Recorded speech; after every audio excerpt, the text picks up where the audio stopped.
Good evening, everyone, and welcome to our council meeting for Tuesday, the 10th of September 2019. East Gippsland Shire Council live streams, records and publishes its meetings via webcasting to enhance the accessibility of its meetings to the broader East Gippsland community. These recordings are also archived and available for viewing by the public or used for publicity or information purposes. At the appropriate times during the meeting, any members of the gallery who are addressing the council will have their image, comments or submissions recorded. Please ensure that mobile phones and other electronic devices are turned off or in silent mode for the duration of the meeting. On behalf of council, I would like to acknowledge the Gunai-Kurnai people, the traditional owners of the land on which we are gathered, and pay my respects to their elders, both past and present. I'd also like to acknowledge some students who are completing their Rotary Junior Community Awards. We have Lily Dwyer from St Mary's Primary School, Leo Sykes from St Mary's Primary School, Samuel Reynolds from Gippsland Grammar, Frida Moser from Bairnsdale Primary 754, Kate Rossack from Lucknow Primary School, Bridget Mott, St Mary's Primary School, Emily West, Lucknow Primary School, Mary Poynton, Lucknow Primary School, Semi Jung from Lucknow Primary School, and Mia Stubbs from Lucknow Primary School. I'd also just like to take this opportunity to welcome our two new General Managers to East Gippsland Shire Council, Peter Cannizzaro, who is our new General Manager for Business Excellence, and Stuart McConnell, who is our General Manager for Place and Community, and welcome them to our first council meeting. Item 1.2, apologies. Mr CEO. Through you, Madam Chair, I have one apology from Councillor Rotino. Thank you. Item 1.3, declaration of conflict of interest. Again, through you, Madam Mayor, I have three conflicts of interest, two from Councillor Peltz at 5.1.3 and 5.2.2, and the third one for myself at 5.1.1. Thank you. Item 1.4 is a confirmation of minutes, that the minutes of the ordinary council meeting held on Tuesday the 6th of August 2019 be confirmed. Thanks, Councillor Reeves. Thanks, Councillor Peltz. All those in favour? Thanks. Motion is carried. Ben? Thank you. How many are we? 7-1 because Jackson was absent. 1.5, next meeting, ordinary council meeting, Tuesday the 8th of October 2019, to be held at the Corporate Centre in Bairnsdale, commencing at 6 p.m. Item 1.6, request for leave of absence. Nil have been received, Madam Mayor. 1.7, request to speak about your community project. Again, nil for this meeting, Madam Mayor. Thank you. 1.8, public question time. Mr CEO. Thank you, Madam Mayor. I have one question that's been submitted by Miss Kate Rossack. Is Miss Rossack in the room or here? Yep, see a hand go up, thank you. And she has asked me to read that out, which I will do. And it reads, we all try very hard to recycle at home and rates pay for our recycling to be picked up. Where does our recycling go? How much is recycled? What percentage goes to landfill? A very topical question, Kate. I'll pass over to Ms Weigel. Thank you, and it's great to have public interest in understanding where our waste is going and how we manage waste. It's a really important part of what council does, and it's a really important issue for our community. So in terms of where our recycling goes, we've got quite a complex process, but about between 60 and 65% of our recycling goes from the yellow bins, the curbside collection bins and the other recycling distribution points, to a local sorting operation that's operated by Tambo Waste. That separates into glass and paper, and then it's all sent to Melbourne where it's recycled and reused. So that from there the glass is crushed and reused, the paper's recycled, and a lot of the soft plastics and aluminiums are reused. In terms of how much of our waste is recycled, as we've said, there's about 60 to 65%. However, about 95% of our waste could be recycled. So East Gippsland, whilst we're doing really well, could do better still. So that means that some people are popping their recyclables into their red bins rather than their yellow bins, and that's not giving the opportunity. So we've still got about 30% of the land of our potential recyclables going into landfill. So I guess there's a message in that for all of us about doing our bit to make sure that we're reducing landfill and making sure that everything that can possibly be reused is reused. I'd like to direct Kate to a great YouTube video that actually shows what happens to our recycling when we send it to Melbourne. We send it to Visy Recycling, and so if you just Google that and look at the YouTube, it shows how it's further recycled and on use, and all the great uses that our recycling goes to. Thank you. Thanks, Ms Weigel. Item 1.9 is record of assemblies of councillors for July-September 2019. Thanks, Councillor Peltz. Thanks, Councillor Ellis. All those in favour? Motion is carried. Item 2 is notices of motion and or rescission. Item 2.1. Councillor Reeves. Thanks, Mayor, and thank you, ladies and gentlemen. I'd like to note that it's my intention tonight to move at this ordinary council meeting, 10th of September, that East Gippsland Shire Council request the Victorian Government to support a target for local, regional representation on statutory boards, advisory councils, trusts or specific commissioners. Entities may include, but are not limited to, water authorities, regional and district health services, catchment management authorities, ports coordinating boards, specific natural resource authorities, for example, lakes coordinating committees, waste management authorities, economic development authorities, education providers such as TAFE, and others as required and that may emerge from time to time. Ladies and gentlemen, such boards have been established by the Victorian Government to undertake a range of administrative, service delivery and or regulatory functions with the aim of ensuring communities thrive. While school-specific appointments are essential, so are governance-specific skills and local representation. The intention of this notice of motion is set to as an aspiration for representation on boards by suitably qualified people who reside in and have specific knowledge of the local area affected by the appointed board.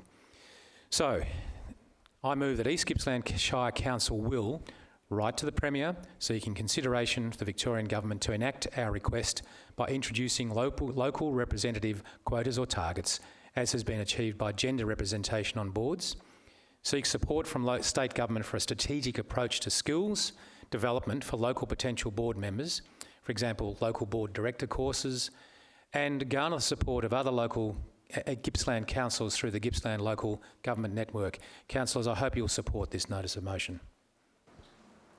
Thanks, Councillor Reeves. Do I have a seconder? Thanks, Councillor Ellis.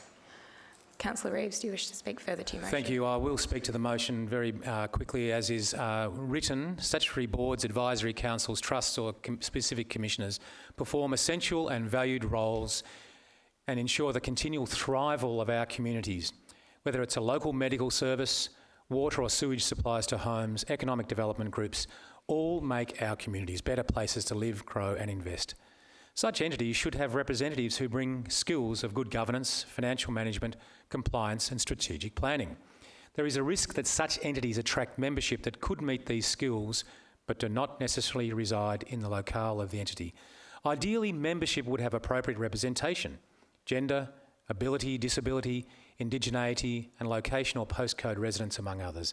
Unfortunately, such aspirations do not always result in real-world experience that matches the expectation.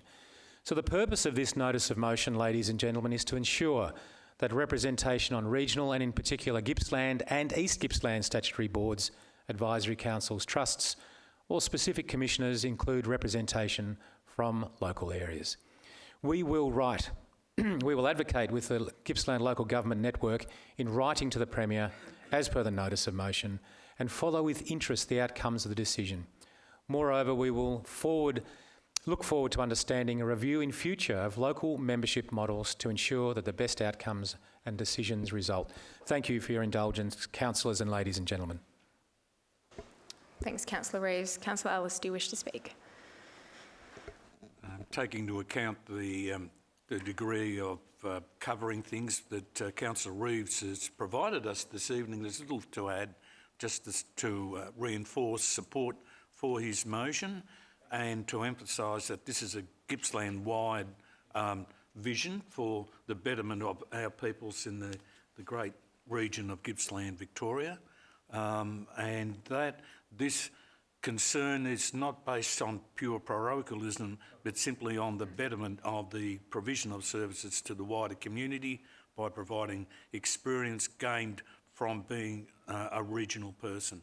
I commend the recommendation to Council. Thanks, Councillor Ellis. Are there any further speakers? No? Put the motion to you. All those in favour? The motion is carried. Item 3, deferred business. Mr CEO. Through you, Madam Mayor, there is no deferred business tonight. Thank you. Item 4, councillor reports. Councillor Toohey. Thank you, Madam Mayor. I have sent in my report, which outlines a number of things that I did during the last month. The one thing that I would like to bring up is a mediation session that I attended with Councillor Ellis, who ran the mediation session. It was in regards to a planning permit issue down at Lake Tyers. And just from my point of view, sitting down talking to people and having a group of people in a room discussing what the issues were and the excellent outcome that we had from that meeting in regards to what the proponent could do to address some of the issues that the local people had, and what some of the misunderstandings were that some of the objectors had in regards to what this person wanted to do, just in regards to building a house. So it was an excellent meeting to attend, and it shows what we can achieve when we talk to each other in a courteous and respectful manner. It was a great meeting to be part of. Thank you. Thanks, Councillor Toohey. Councillor Reeves. Thanks, Mayor. Good evening and thank you. And welcome everyone, especially our large gallery tonight, I presume from Raymond Island and Newlands Arm. So great to see you all here and we welcome you. It's always good for us as a council to have members of the community. It adds a bit of joie de vivre to our operation here. Ladies and gentlemen, I was with, in particular last weekend, with a cohort from the Gippsland Community Leadership Program in Marlow, and our good mayor is an alumnus of that particular program, as is Councillor Peltz, I believe, a bit further ago. So 6 Gippsland councils and many other statutory authorities and organisations support this program. They were on their way up to Canberra, and this year it's the biggest cohort, some 27, 2/3 of whom are women, which is just fantastic. However, the little downside of this that I wish to point out, and I just say well done those leaders, but unfortunately opportunities for leadership development, health and wellbeing and educational excellence as social indicators in this country and in our region tend to be postcode dependent. It wouldn't go without me saying NAPLAN data, for example, corresponds directly to an indicator called ICSIA, which is an indicator of social, educational and occupational advantage or disadvantage. And despite these challenges though, I do want to point out that the NAPLAN data for our local schools are worthy of congratulations and recognition. They have done an amazing job. And I do urge you to go onto the My Schools website and compare the local data to like schools Australia-wide. And why do I say that? Is because community leadership programs like GCLP thrive on upcoming young leaders from our schools who get their education locally. And our schools in our Shire deliver amazing outcomes very remotely from Malakuta way up into the mountains, and I congratulate them. What's this got to do with our council? Well, our council, our job is to make sure our wraparound services are there to contribute to those young people's success so they can aspire one day to be the alumnus of GCLP and maybe one day be on one of those management boards or committees of management that will help our Shire thrive. Thank you, ladies and gentlemen. Thanks, Councillor Reeves. Councillor Roberts. Thank you, Madam Mayor. I've got a small confession to make. I was away this weekend, so when I was going through the 1,145-page agenda for this evening's meeting, I wasn't able to put anything together, so thank you, Madam Mayor. Thanks, Councillor Roberts. Councillor Buckley. Yeah, I think I can beat that one, Madam Mayor.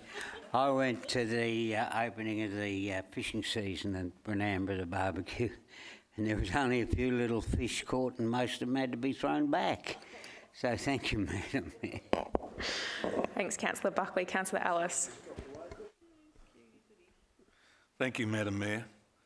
I'd like to welcome everyone here this evening, as you have, and I'm pleased to report to Council that I've had a continuing busy past month, the month of August.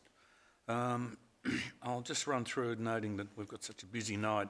A couple of the issues that I've met and attended to, which included workshops in relation to waste management here in Bairnsdale with the litter and dumping program, the circular economy discussions at Traralgon, and wider discussions on digital communication at Warrigal.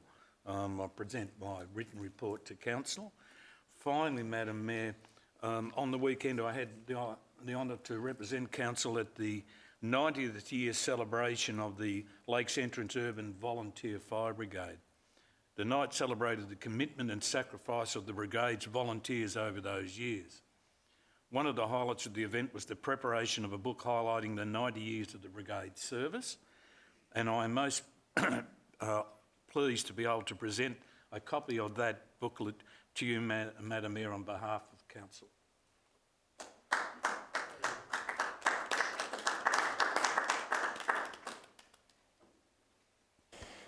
Thanks, Councillor Ellis. Councillor White. Thank you, Madam Mayor. There was a number of events that I attended, but I'll condense them down to a few that I think are worthy of discussion here tonight. One of them being part of my pet subjects in emergency management was that meeting, the local meeting was held this month, and it's interesting to note that we are now facing our third dry season, and the records have shown that over this 3 years we actually are in deficit of more than one full year of rainfall, so it describes how dry it's been.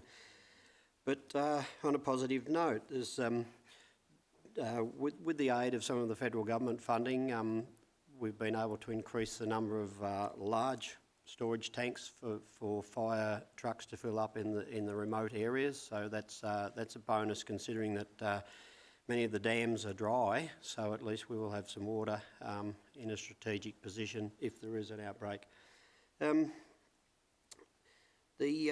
The forestry, I'll call them forestry, gave us a report that during the year there'd been 260 outbreaks in the scrub, of which 97% of them were defended and kept to less than 5 hectares, so that was a great result. In other words, we did not have wildfires everywhere through the summer.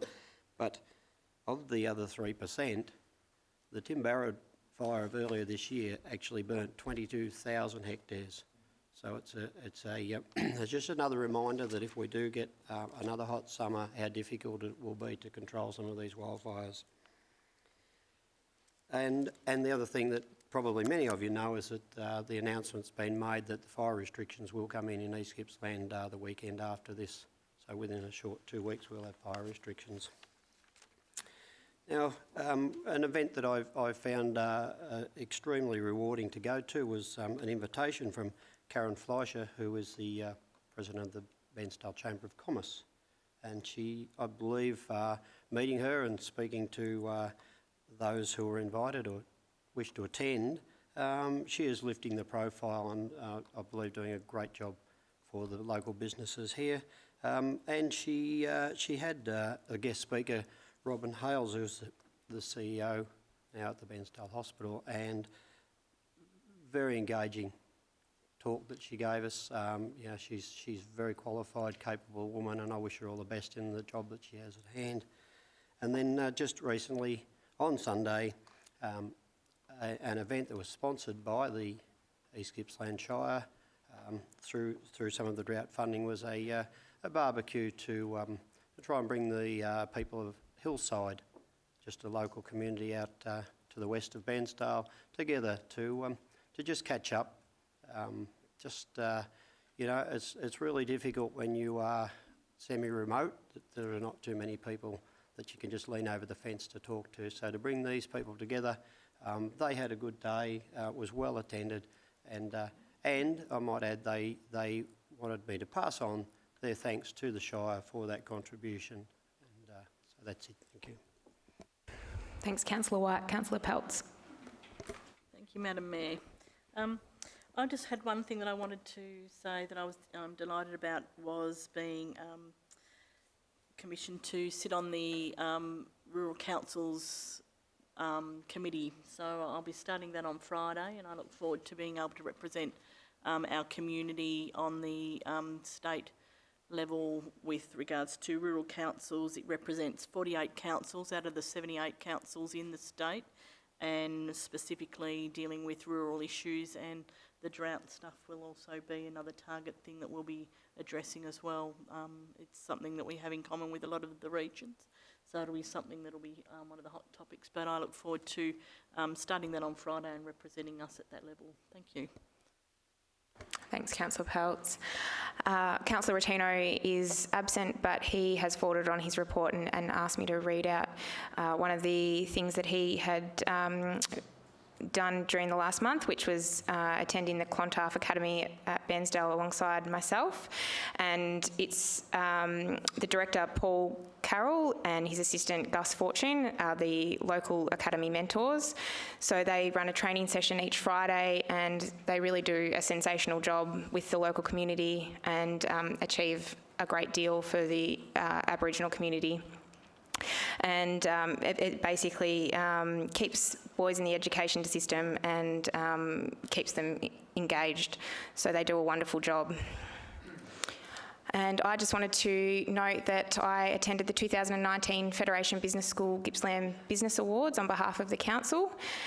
We sponsor the food wine producers category, which we had 2 local entrants in Gippsland Jersey and Lightfoot Wines, but Harmon Wines were worthy winners. But we also had local businesses, Shadeworks, who won the Manufacturing Export Award, and East Gippsland Osteopath Clinic, which originated out of Orbost, won the Health and Wellbeing Award. And probably the most exciting thing on the night was that Kennedy's Trailers were inducted into the Hall of Fame, and they're only the second East Gippsland business behind Paddy's to be inducted into the Hall of Fame, so that was a great achievement for them. And I'll leave it at that. Okay, moving on to the officer reports. Madam Mayor, if I may, with the amount of people that are here this evening, I'd like to bring forward the motions that are relevant to them, and they will be 5.3.4 being, 2 seconds while I find it.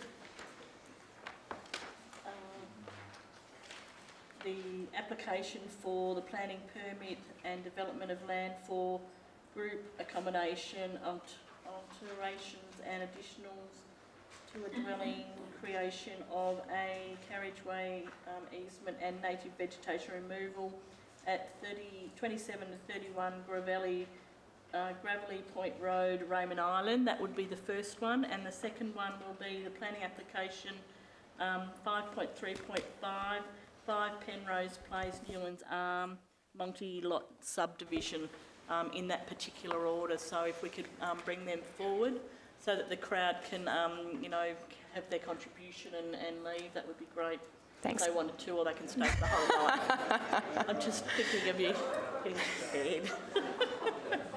I'm sorry, you're most welcome to stay. Trying to make it easy for you to get the ferry. I'd like to second that. Councillor Buckley seconds that. Thank you. I'll put that to you. All those in favour? Thanks. Motion is carried. So we'll bring those reports forward. So item 5.3.4, the planning permit application 227/2018/P, application for use and development of land for group accommodation, alterations and additions to a dwelling, creation of a carriageway, easement and native vegetation removal at 27 and 31 Gravelly Point Road, Raymond Island. Welcome, Mr Hollow. Thank you, Madam Mayor. Thank you, councillors. As you've heard, this is an application for use and development of the land for group accommodation at 27 and 31 Gravelly Point Road, Raymond Island.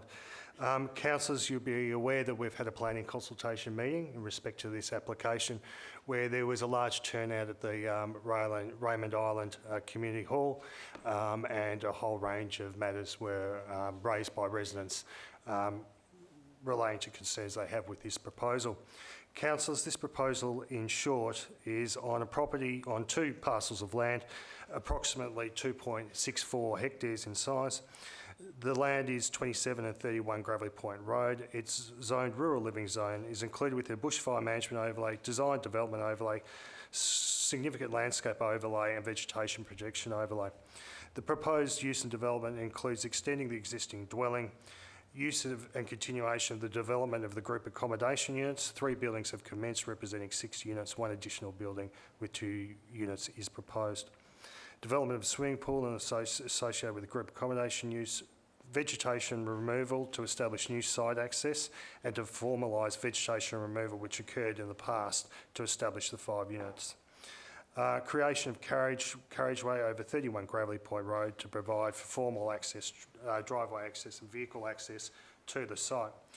Councillors, as I said, this application has attracted significant attention of the local community with 89 objections being lodged. I can advise councillors, as you would be aware, because I know the General Manager Place and Community provided a recent objection that came in on Monday, and there was an additional submissions from current objectors. The additional objection raised matters of traffic and amenity. They have been covered in this report and have been considered. Councillors, you'll be aware that this application hasn't been straightforward. It has resulted from enforcement action having to be taken against the landowner. And as is always as part of the Victorian planning process, where there is an opportunity for someone to make application and potentially to come in compliance with a planning scheme, that opportunity should be provided to the landowner.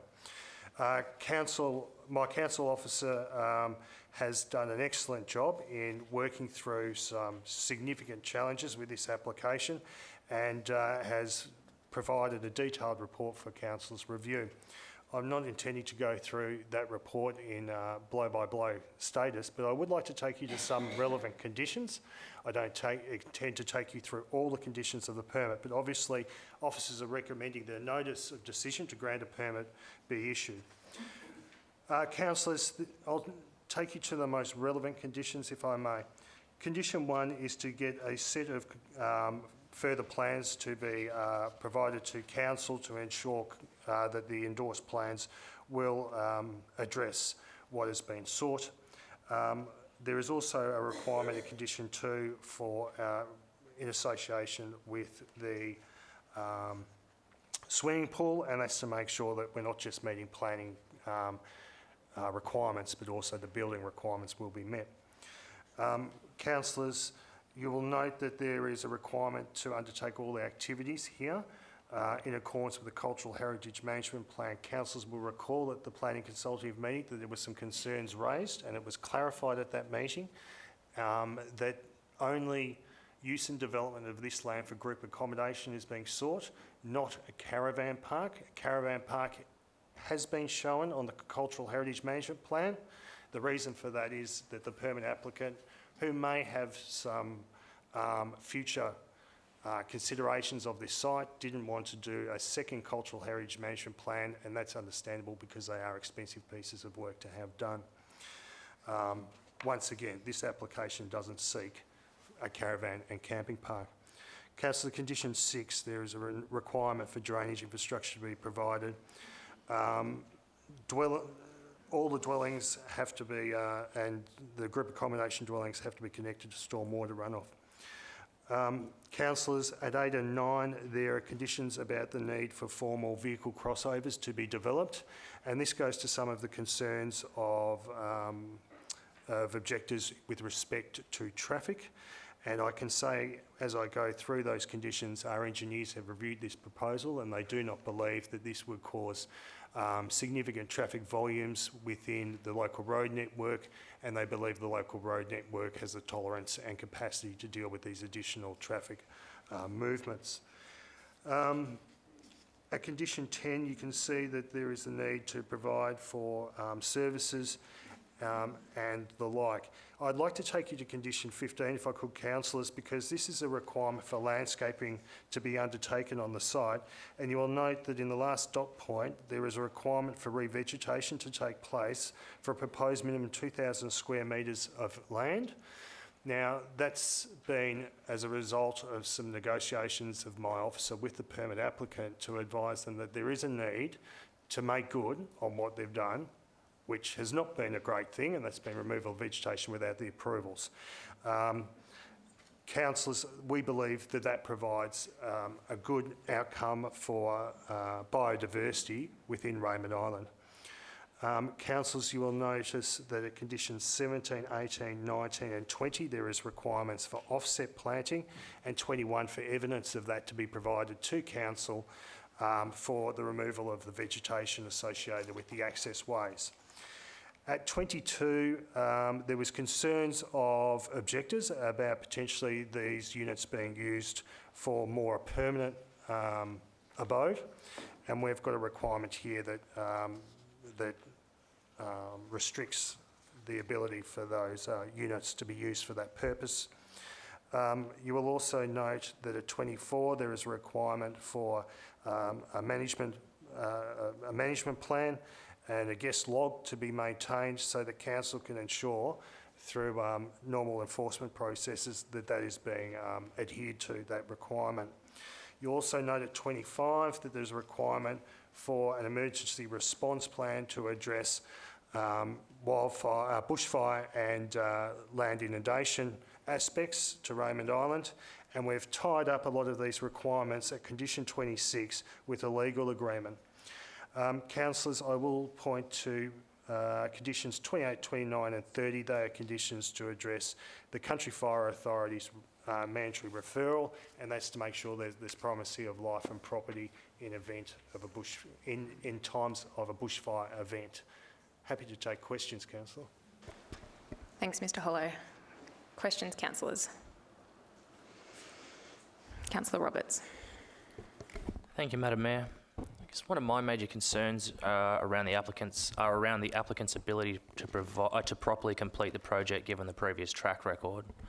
Ongoing permit extensions starting from 2007, permit expiries, permit conditions and works that occurred without a valid planning permit.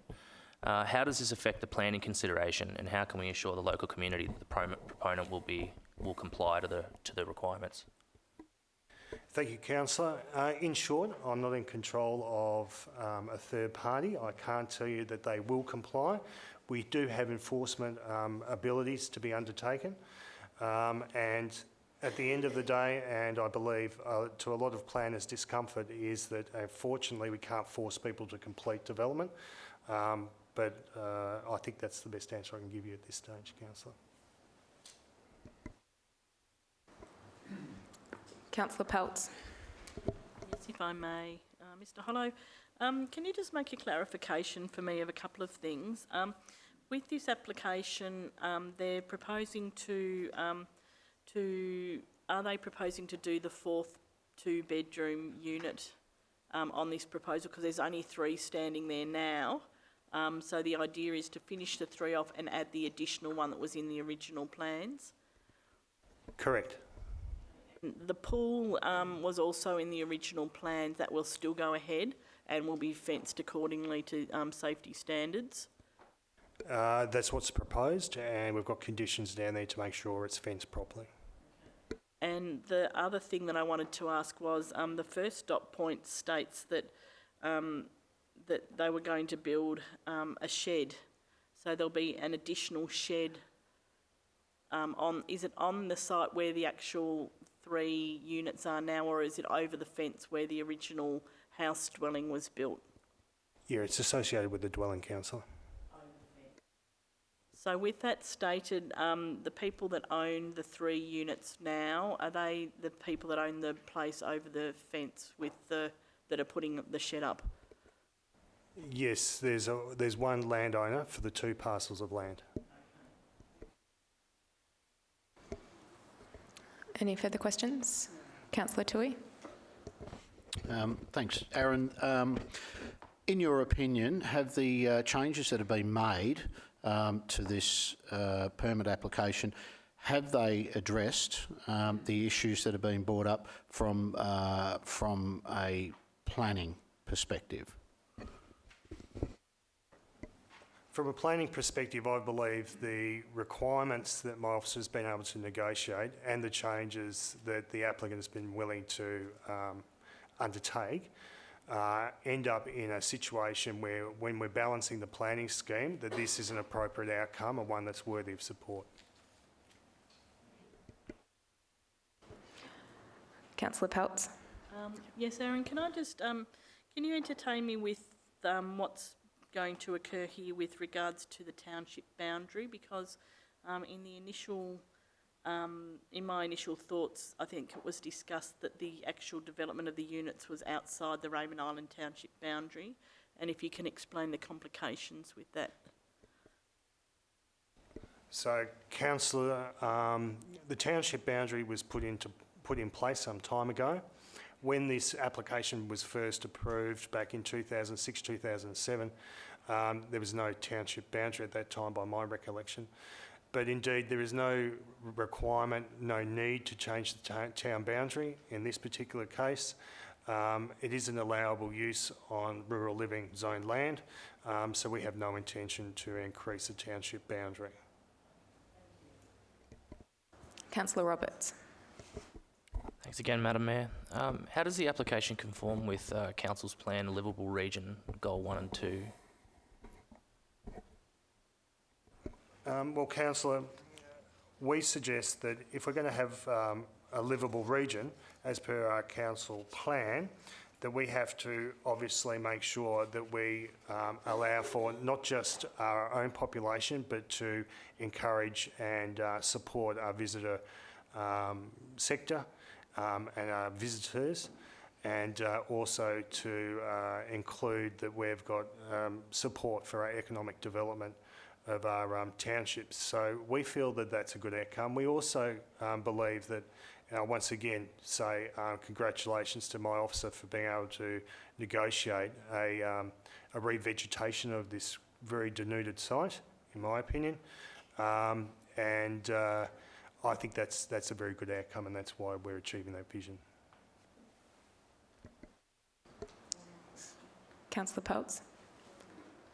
Mr Hollow, in regards to the many, many letters that we've received, and that everyone, I thank you all for writing in and ringing us up and expressing your concerns in regard to this application. A lot of it was, you know, it had compassion and passionate means behind it, and they were stating things like, you know, that it would be overcrowding, people will be, you know, there'll be more car movements, ferry movements, etc., etc. The rationale behind what they've actually written in and said, do you feel like the officers have addressed that is actually a means for this to be considered in the application? Councillor, in my opinion, I believe we have. Undoubtedly, there's a lot of passion that was expressed both through objections and in the planning consultative meeting. We are aware that the residents in Raymond Island are very proud of, and rightfully, of the landscape settings that they live within, and the fact that they live on a very beautiful island. In our opinion, the 8 accommodation units accommodating a small number of people will not cause an adverse amenity impact on the island. Our engineers have had a look at traffic volumes and what the street networks are capable of handling, and that will not cause an overwhelming of those roads. And we believe that the number of vehicle movements wouldn't put an overly adverse burden on the ferry as well. So I think we have covered those matters in our consideration of this application. Councillor Ellis. Thank you, Madam Mayor. Mr Hollow, taking into account the precedent that have occurred in relation to this planning application and the actions or inactions that have taken place over a considerable period of time, can you tell Council how Council itself can police or ensure that the conditions as part of your recommendation to Council could be policed or supervised to ensure that any applicant would comply with those conditions? So, Council, we will have a fairly proactive stance on this particular site. Not just because of the history, but also there is a requirement for a number of officers of council to be signing off on approvals. For instance, vehicle crossing approvals, vegetation removal, revegetation, stormwater development and the like. So we will have regular officers out there having a look at this site, and we'll be able to bring to their attention any breach of any conditions or maybe matters that aren't in accordance with endorsed plans or the like. Now, would that action be in the short term or into the longer term to ensure compliance going into the future? That would be both. In the short term, so as soon as the permit applicant started getting a building permit and taking advantage of the permit, and in the longer term as well. So we've got requirements here that are ongoing, and we've even got legal agreements in place that the applicant would have to enter into that we would have to make sure of regular compliance with. Thank you. Thanks. Any further questions? Councillor Roberts. Thanks again, Madam Mayor. Aaron, what would occur if Council was not to approve the recommendation? So, Councillor, if Council determined to move a motion of refusal, the matter could be appealed by the permit applicant. And indeed, if it was appealed, we would see through that appeal and we would support Council's position of refusal and see what VCAT determined was the outcome. If VCAT determined to refuse the application, then Council would be in a position of having to take enforcement action, and that would mean doing an enforcement order to VCAT and seeing what VCAT would feel about that enforcement order.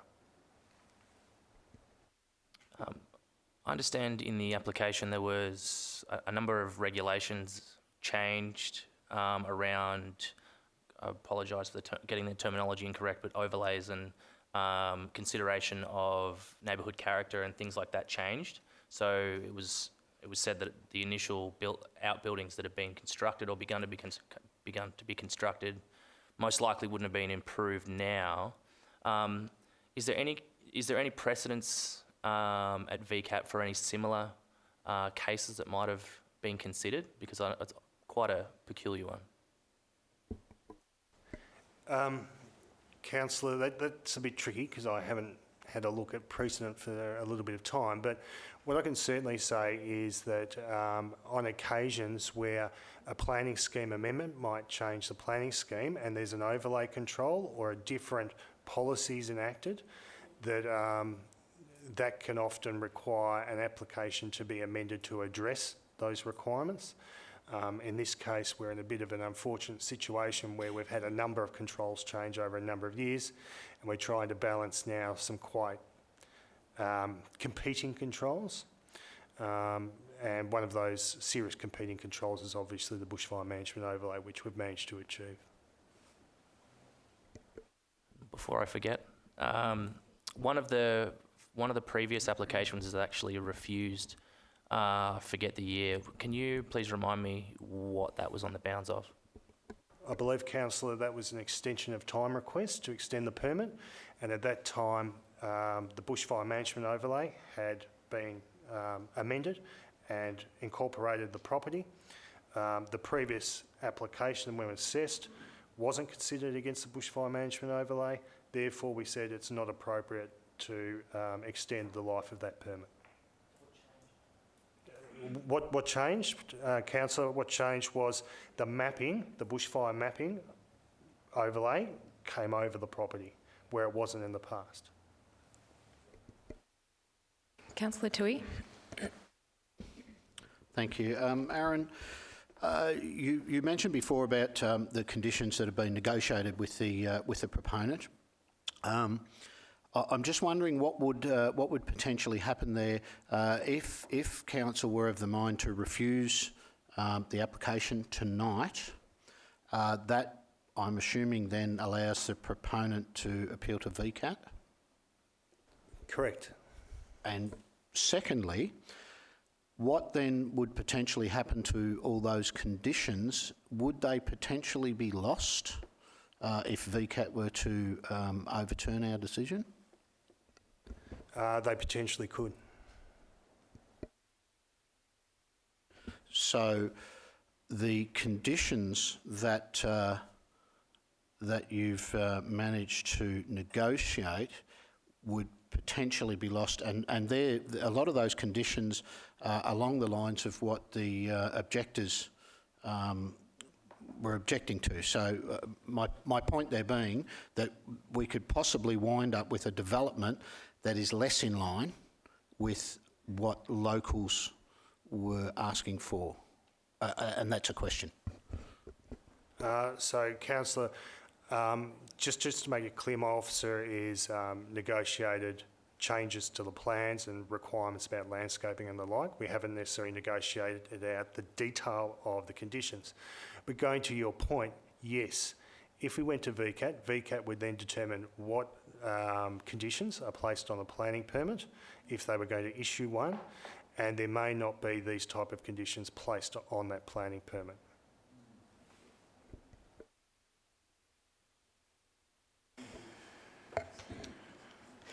Any further questions, councillors? No? Okay, there's a motion before you, councillors. Do I have a mover?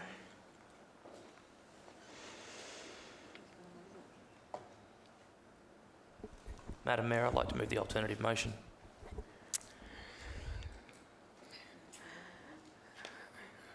Is there a seconder for the alternative?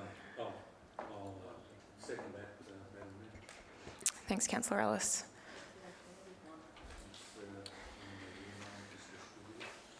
Put that up now. Can you put that up, please, Colleen? Have we got it? Yes.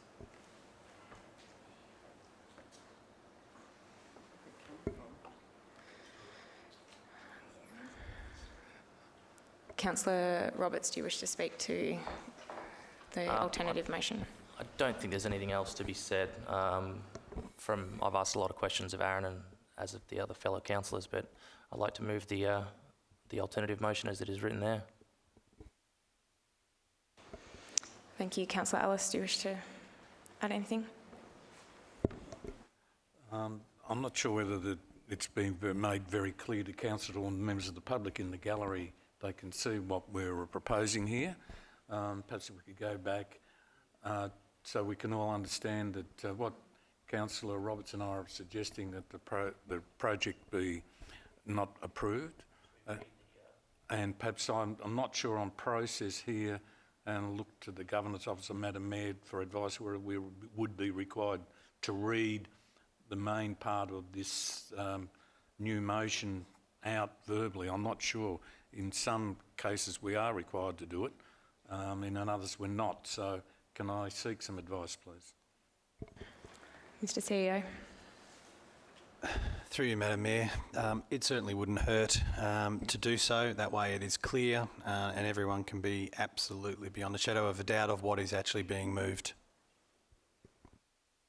Councillor Roberts, do you wish to read it? The first point out. Can I just ask whether or not he needs to go through all parts or the principal parts, one, perhaps to part one rather than the entire lot?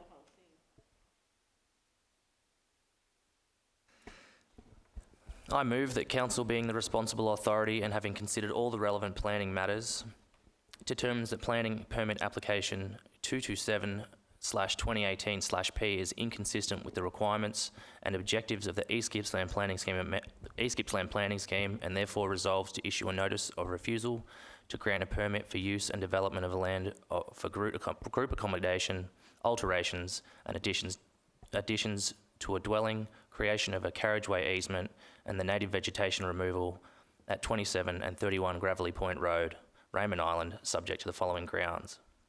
A, the proposed use and development is inconsistent with the planning policy framework and local planning policy and the rural living zone purposes. B, the proposed use and development will represent an unacceptable hazard to life and property from bushfire threat and in times of inundation of Raymond Island. C, that the proposed use and development represents an unacceptable impact of the natural environment and the land and results in excessive native vegetation removal.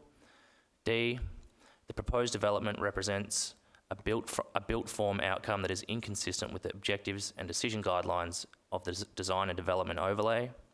E, the proposed use and development result in a detrimental impact on the amenity of the area.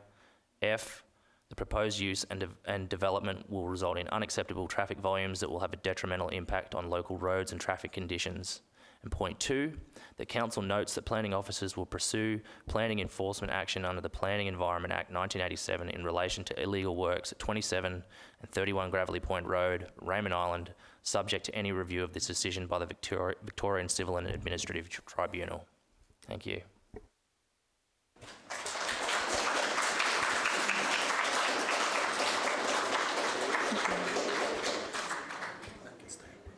Are there any further speakers to the motion?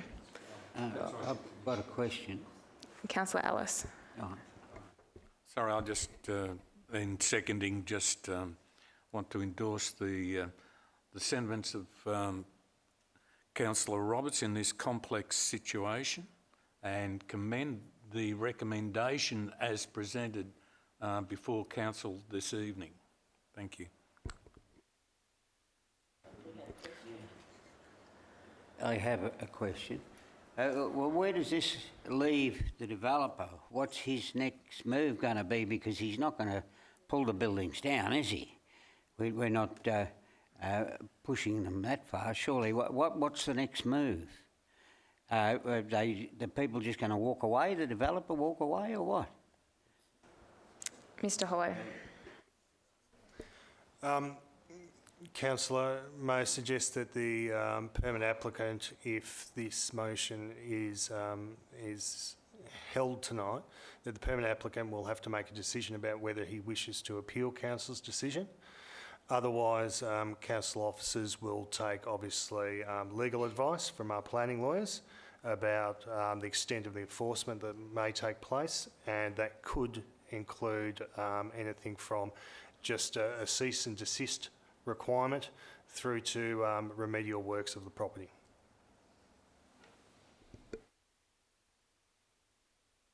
I honestly think that's a bit harsh.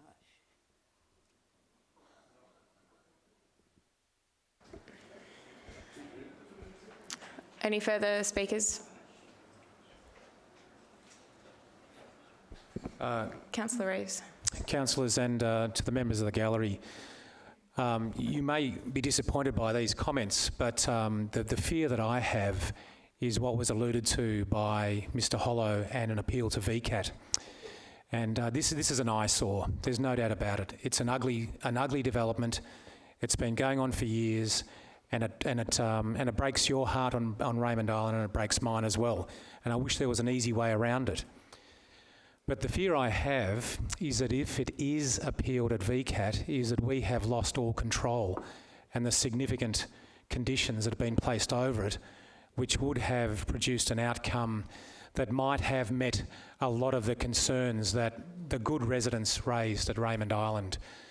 And that's what I'm concerned about. And my initial consideration was to support the decision to grant a permit based on that, because the conditions were stringent.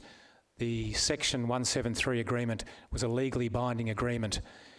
And the concern that I have, and I think you need to hear that concern, and I've considered this and agonised over it dispassionately, because I know there's a lot of emotion in this one, and there's a lot of legacy feelings around this that's happened from a long time, and people feel very, very aggrieved by what's happened, and justifiably so.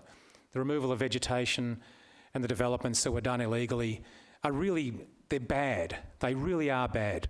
And I wish there was a way we could wind back the clock and make it good, but we can't do that. And my concern is, and you just need to hear that the concern is that if they do appeal it, and I have no connection to them, don't know who they are, if they do appeal it, and the discussion has been around all those significant conditions, that we may end up with a worse outcome than we might have otherwise had. So, and we don't want that. But I have seen that before, and I do want to put that counterpoint up there. So I can't support that alternative motion on that basis, and it's nothing personal. I do love everybody on Raymond Island and that place. Thanks, Councillor Reeves. Any further speakers? No. Right of reply from Councillor Roberts.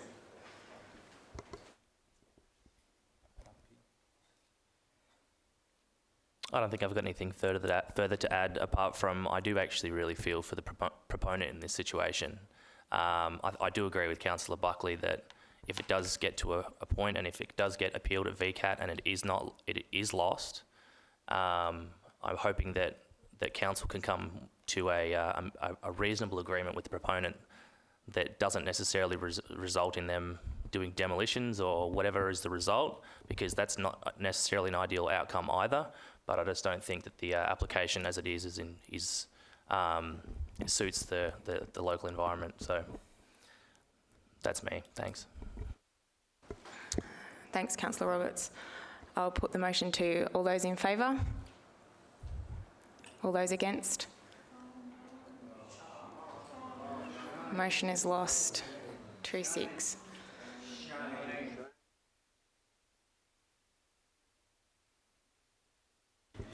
So we revert back to the officer's recommendation. Well, something's got to happen. To not make a decision, ladies and gentlemen, puts us in a worse position than ever before. We have to make a decision. So, unfortunately, I will move this motion as originally stands. Thanks, Councillor Reeves. Do we have a seconder? Councillor Buckley. Yes, things are starting to happen very quickly. If we were to refuse it, we can go back and we can refuse it, and then the applicant can take it to VCAT. And that's, at this point in time, that seems to be the only logical way out of it. That's in my view. Otherwise, we could have an alternative motion again that we look at the thing, we adjourn it. I'm looking towards the council now to say, should we adjourn it for a couple of months and talk it over and see if there's a way out? I don't know. You have to give me advice on that, Mr. CEO. But we're caught in a cleft stick right now. And thank you, Madam Mayor. Mr. CEO, can you please provide some clarity on deferring the motion? Well, Madam Mayor, exactly. There is a motion that's been, a recommendation of the officers has been moved. It's currently seeking a seconder. If it isn't second, it would lapse for want of a seconder, and council may then wish to consider its options. But at the moment, there is a motion on the table, and then I'd be happy to address Councillor Buckley's query. Councillor Pelt, second the motion. Do you wish?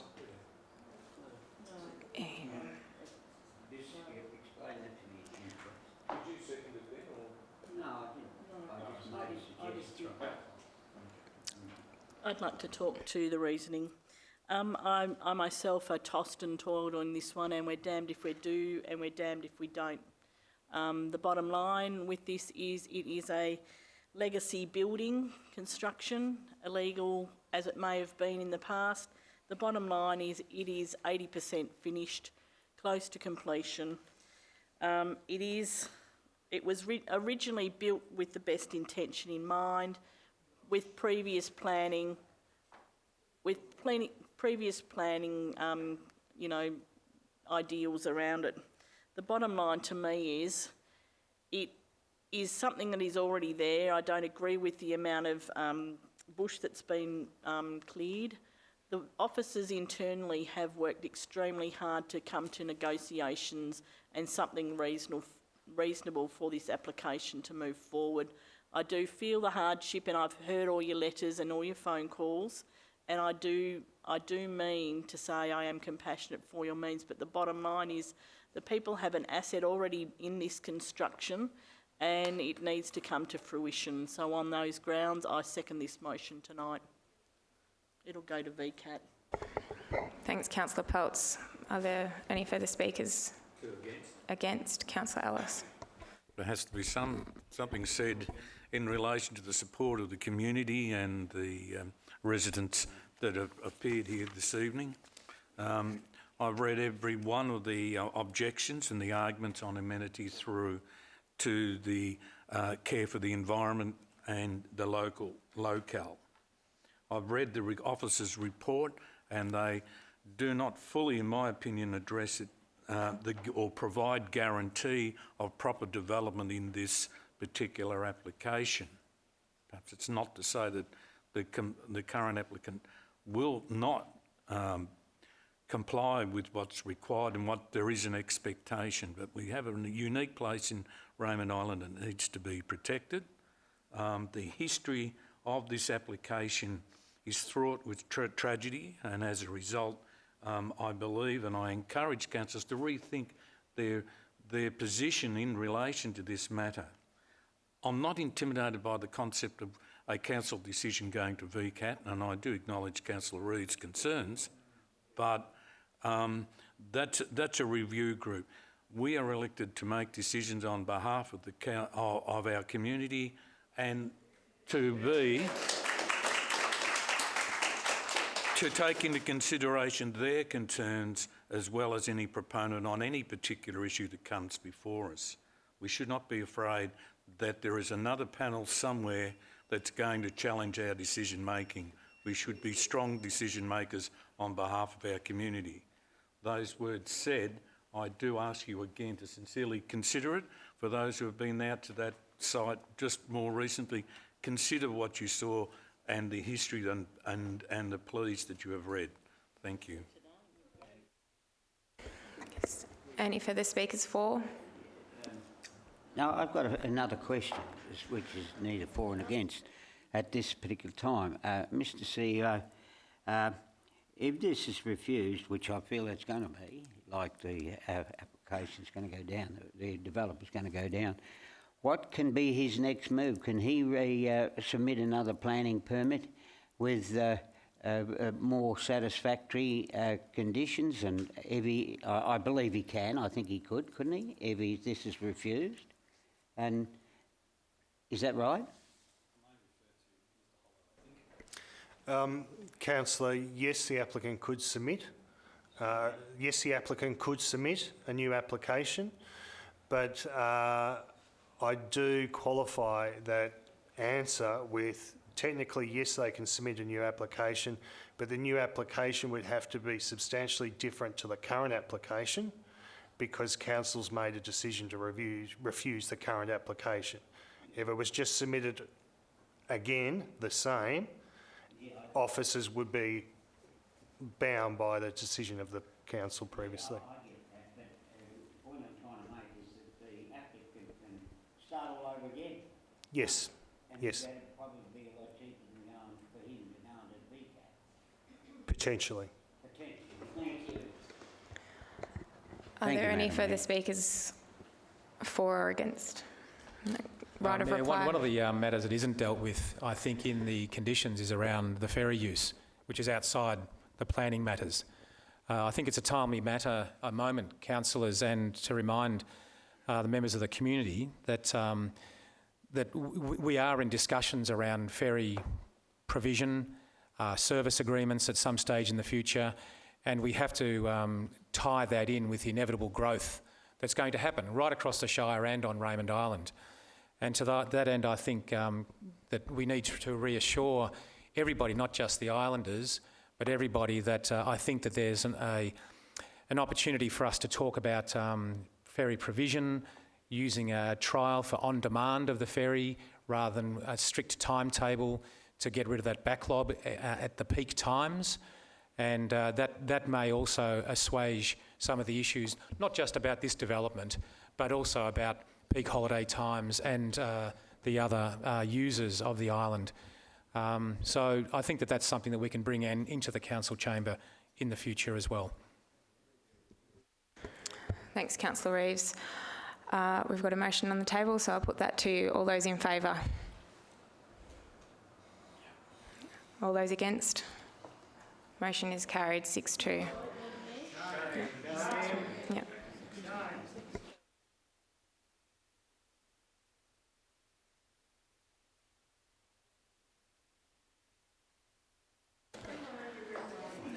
.3.5 is the planning application number 423/2017/P, 5 Penrose Place, Newlands Arm, multi-lot subdivision. Mr. Hollow. Thank you, Madam Mayor. This application seeks a multi-lot subdivision at 5 Penrose Place, Newlands Arm. The land is 2.3 hectare parcel. The property is on a fairly large site that used to be a former farmland area. It is proposed that the subdivision would be undertaken to allow the existing dwelling to remain on one lot.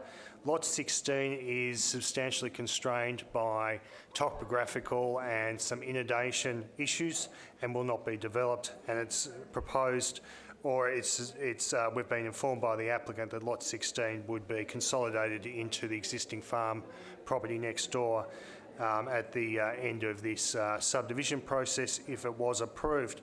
Councillors, will you recall there was a planning consultation meeting that was undertaken? Just excuse me, Mr. Hollow.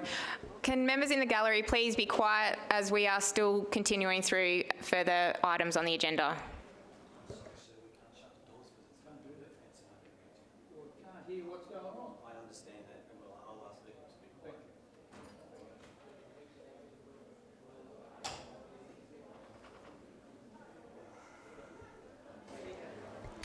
Please carry on, Mr. Hollow. Thank you, Madam Mayor. Madam Mayor, the Council is aware that a planning consultative meeting was undertaken with respect to this application where there is numerous concerns raised. There was a total of 75 objections that were received by Council. I'm aware councillors may be aware of a document that came through to Council suggesting that there was additional objections rather than 75. We have done a forensic review of our file management system and it is only 75 objections, and I took the liberty just to ensure that I was completely correct to take some advice from our legal advisors, which says if you lodge an objection and then you lodge further submissions as an objector, you are only one objection. You don't get to lodge multiple objections. So I just want to make that clear. Sorry, Councillor. Councillors, this land is zoned general residential zone. It has an erosion management overlay and is partly covered by a land subject to inundation overlay. The land is an elevated lakeside location and can be easily viewed from the lake system through some mature vegetation that is planted in the foreshore reserve. The land's not located within a bushfire management overlay, but it is bushfire prone, and under the current planning policies of the state government, that we have to consider the impacts of bushfire on that proposed subdivision. Councillors, there's been multiple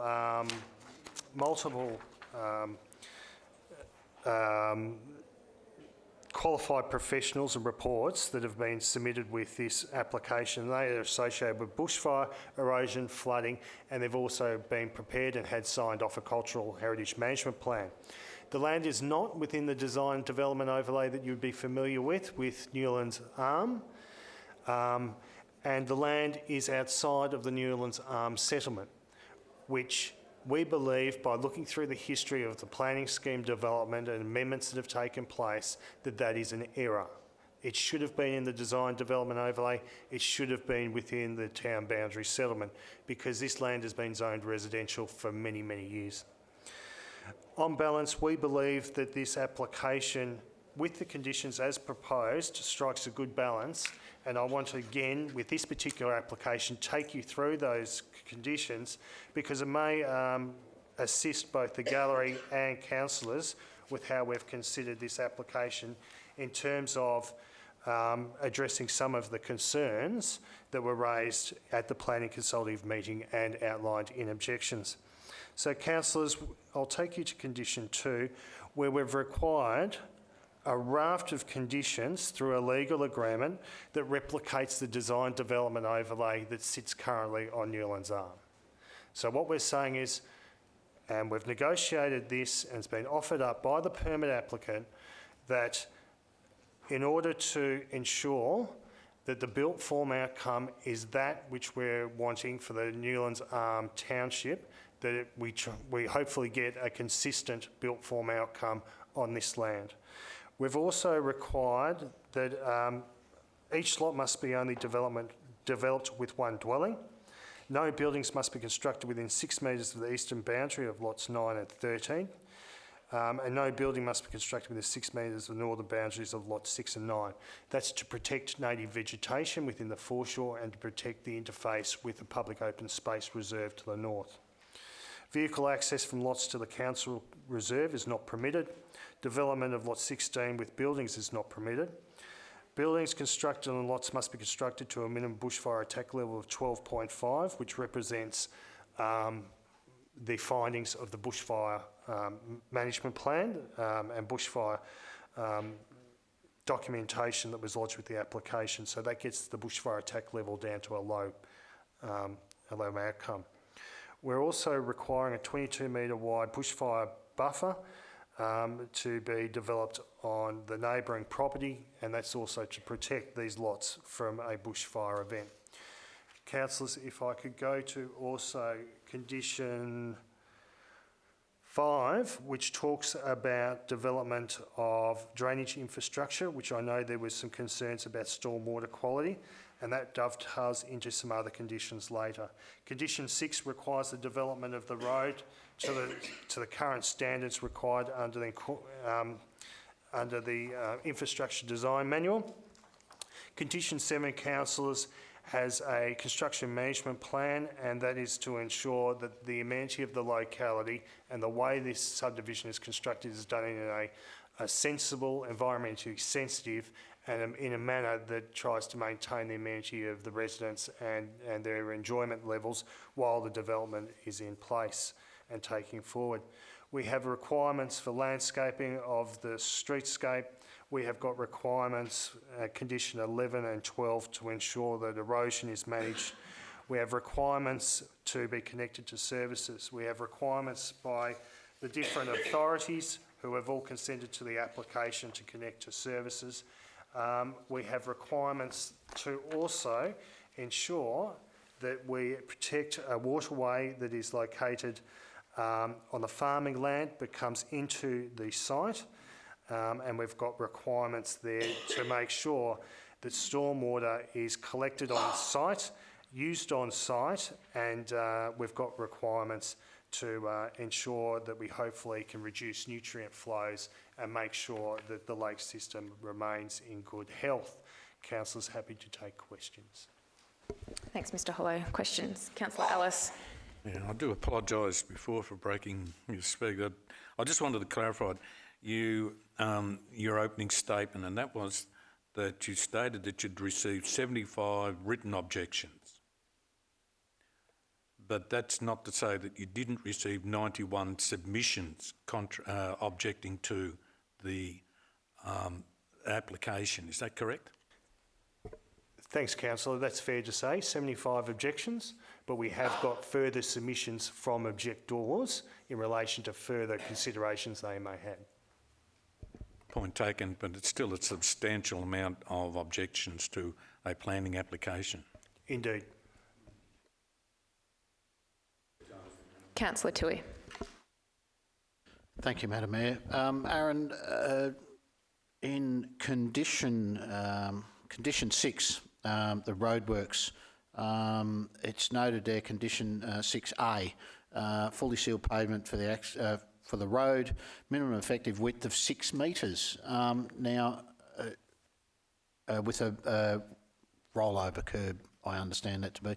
Is that the standard width for a street of this size, given that at the beginning of the street it has a centre median, so it sort of changes immediately once it goes into this development? So, Councillor, yes, it is the standard width, and councillors will recall that the state government changed the planning scheme requirements for roads to get consistency across the state in terms of what the roads carry, what widths they are, what traffic volumes they hold. It was to also ensure that we're not overdeveloping and putting too much cost on developers of having large, extensive roadways which aren't necessary for the traffic volumes that they carry. So yes, it's consistent. It's consistent with the infrastructure design manual approved by and adopted by council, and it's consistent with state provisions. Given the locality here, and my thoughts go to cars with boats, particularly in this locality, and potentially caravans. I am aware of some of the 6 metre wide streets. I assume they're 6 metre wide streets in some subdivisions, and the fact that it's almost impossible to pass on some of those roads, particularly if there's cars parked in the street. So do we have the ability to ask for any more than what is there, or would that be seen to be going outside of what we should be doing? I don't believe we should be asking for above and beyond. There are requirements and standards in the planning scheme and in the infrastructure design manual that have been adopted by council, and I think we would be in uneasy waters if we did so. Further questions, councillors? Councillor Ellis. I'd like to raise the question of amenity and appropriate amounts of blocks. Of the 75 accepted objections, the message of amenity has been a strong point flowing through that. In planning law, what strength does the question of amenity have in terms of decision making? In terms of decision making, councillor, it's one of the key concerns of council. So in this case, there was a shandy of amenity issues, but also neighbourhood character issues. You would have recalled in the planning consultative meeting, many people were concerned about the extent and size of the lots, and that's why we negotiated with the applicant to undertake a revision of their subdivision to ensure that each lot was at least a minimum of 1,000 square metres to reflect the minimum subdivision size in accordance with the design development overlay on the rest of the township of Newlands Arm. In terms of further amenity, in particular loss of views, that is a matter that VCAT has determined quite extensively on within the last 5 years to say if there's an opportunity for view sharing, it should be made. And I think we're partly going to achieve that with the use of that Section 173 agreement to replicate the design development overlay controls. In terms of making sure that the general amenity from matters such as dust, noise, times of construction, we've covered that in a construction management plan as well. Taking note of the fact that we're talking about 1,000 square metre blocks, was there any consideration given to meet the wider general size of the blocks within the Newlands Arm community, the design of that particular location, to say 2,500 square metre blocks to allow not partial vision or amenity, but that feeling that you, I almost feel like being in the Supreme Court in the castle here, in relation to that feeling, that vibe of vision and feeling for the community of Newlands Arm. I've probably said too many words. Well, did you consider 2,500 square metres as a more appropriate size of the allotments, and would not the larger blocks meet the general amenity, if that's the right word I'm looking for, in terms of the community, the design of Newlands Arm? Yes, Councillor. So I think I understand where you're coming from. So the lots traditionally, as they've been developed along Newlands Arm itself, have been larger than 1,000 square metres. As you start coming away from those water blocks, they're now generally around 1,000 square metre. And the 1,000 square metres is not a miracle number. It comes from the fact that Newlands Arm was an inappropriate subdivision and lots had to be consolidated to get lot sizes up to 1,000 square metres. We think in this situation, 1,000 lots is consistent with the vast majority of Newlands Arm township. And in this situation, we also have got a competing requirement where when you're developing residential land, you're meant to develop it to make best use of services and reticulated infrastructure. We think we've struck a decent balance here, so that what we've got is we've got development at a good density, and we've got development that reflects the majority of the lot sizes of the township.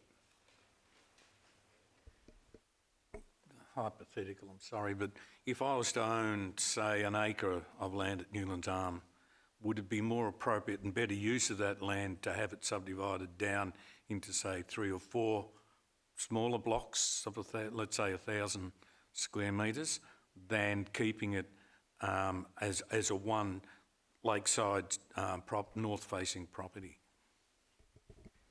Difficult one to answer, Councillor, because Newlands Arm is not the typical estate. It is subject to the restructure overlay, so that in some cases you can't re-subdivide.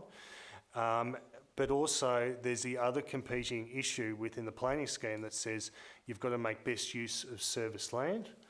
And in this case, we've got residential land. We should be making best use of it. But we're also got to take into consideration the neighbourhood character.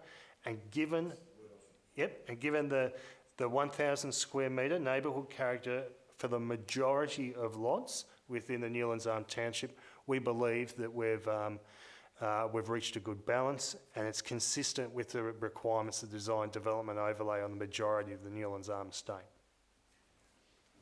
I'm to take from those words that the application before it is seen to be in that good neighbourhood sense. Yes, we've taken the view that's consistent with the neighbourhood character. Councillor Reeves.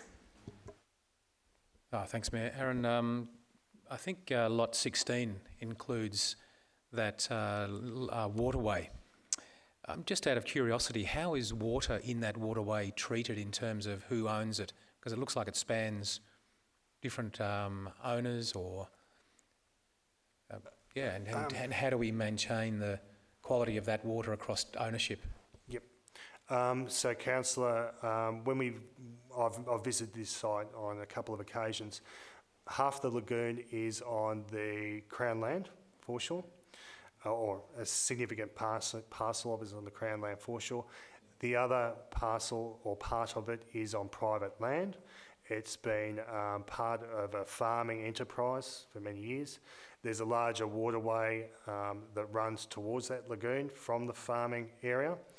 That's why there's a requirement to enter into a waterway management plan, and also requirements in conditions to make sure that the drainage of the residential lots utilises rainwater tanks and also utilises rainwater gardens to ensure that the quality of drainage that will eventually lead to that lagoon in some circumstances for some lots is at a better quality than what it would be if it was to just simply be pipe and pitted into that lagoon.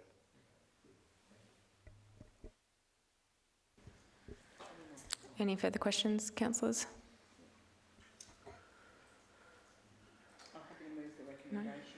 Councillor Peltz moved the recommendation. Do we have a seconder?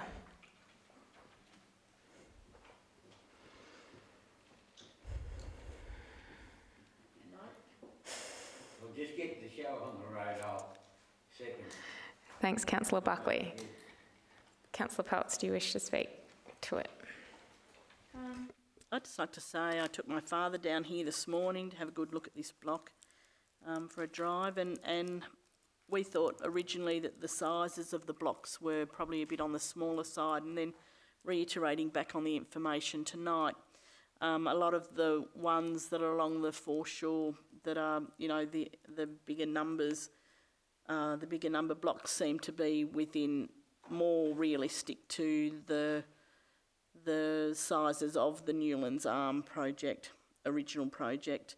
You know, 1,300 or 1,100 was, a lot of the newer ones were like 14, a lot of the old ones were like 1,400, but to me, this is a lovely piece of land, and I'm sure in the future there'll be some people really appreciative of these blocks, and I think the staff have done a good job negotiating the terms and points that need to be covered. I'm happy to move the recommendation.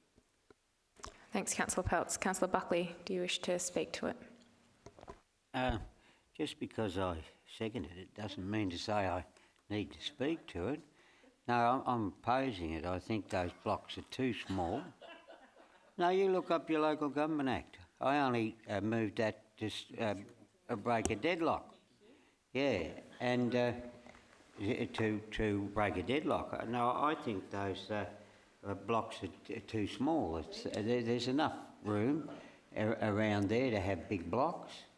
And that's what I think. It's packing them in a bit much, and we've got plenty of room in this locality to have bigger ones. And so I'm opposing the recommendation.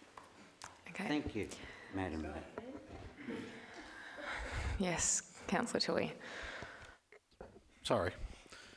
Aaron, if I could just clarify the fact that this subdivision, as presented, fits within the guidelines of the zoning that it sits within, albeit that zoning an anomaly.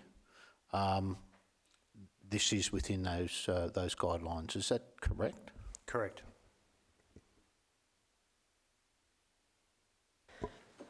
Do I have any further speakers for the motion? Further speakers against? I'll speak against it. Councillors, look, I think in our Shire being able to provide a range of land product is really important, and Newlands Arm, it represents that, I think. It provides a range of products and opportunities for development, and I think making all the lots smaller and comply with some of the developments that are nearby, Colony Circle I think it's called, I think are inconsistent with the blocks that are larger around Newlands Arm that are facing the water. And that's my concern. So there's two of them actually. One is that inconsistency in the amenity, and two is the view of the land from the water, which is often something that's not considered. So to have a high intensive development there, the amenity of the view from the lakes, and then we want the lakes to be a thriving recreational fishing destination, and we want that view back onto the land, I think, to be consistent. There are other sites around the lake, around Raymond Island, Paynesville, where there's higher intensive development around the lake. But I think on this particular occasion, I think the consistency around Newlands Arm having bigger blocks is what sort of swayed me. So I think, the development has many merits, but I can't support it because of that shoreline amenity and the smaller block size that's proposed, as well as the many other concerns that have been raised by the objectors. Councillor Ellis. I just want to corroborate Councillor Reeves' comments and revert back to my tongue-tiedness earlier and trying to identify the word neighbourhood character and ask councillors to think about Newlands Arm and the character of that particular settlement and the aims of the original developers and the advantage of taking at full advantage of a northern aspect piece of land abutting the Gippsland lakes, the values are coming through by both on water and off water, as I say, neighbourhood character being selected along here. I think the blocks, you know, have increased a little in size from our earlier information, but I think I have to agree with Councillor Reeves in relation to the consideration of this particular environment. I oppose the application. Thanks, Councillor Ellis. Any further speakers? Councillor Toohey. Thank you, Madam Mayor. I must say, after looking at the plan that has been provided and looking at the properties along Colony Club Drive, which is where we're talking about neighbourhood character, what I have found is that a lot of those lots on Colony Club Drive with the north-facing aspect certainly appear to be similar in width to the proposed lots. The only difference being that that those lots are much longer in length than the proposed. So my opinion of the view, either from the street or from the water, is that the lots are a very similar size. They just vary in depth. So from a neighbourhood character point of view, I do believe that they would be very similar from a visual point of view. Now, would that be fair to say, size-wise, width-wise in particular, that they would be similar? Aaron, have you any idea there? In terms of width on the northern side, you're somewhat going to be close to it, yes, you're pretty close. But certainly you're correct from a depth perspective, that these lots don't quite have the depth. Thanks, Councillor Toohey. Any further speakers? Councillor Peltz, do you wish to have a right of reply? No. Okay, I'll put the motion to you. All those in favour? All those against? Motion is lost. 3-5. So we have an alternative motion. Or not? Do we need? No, it's lost. So that's it. Just to help out, Madam Mayor, it's too late. The matter's been put to the vote, and it was just lost 3-5. There was no offer by any councillor to put forward an alternative motion during the debate. Okay. Moving back. Yep. Just move on. Move to 5.1.1 Draft Chief Executive Officer Employment and Remuneration Policy.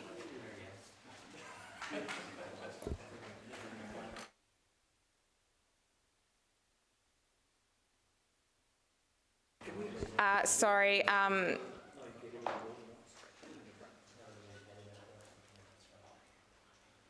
Sure, we'll... Okay.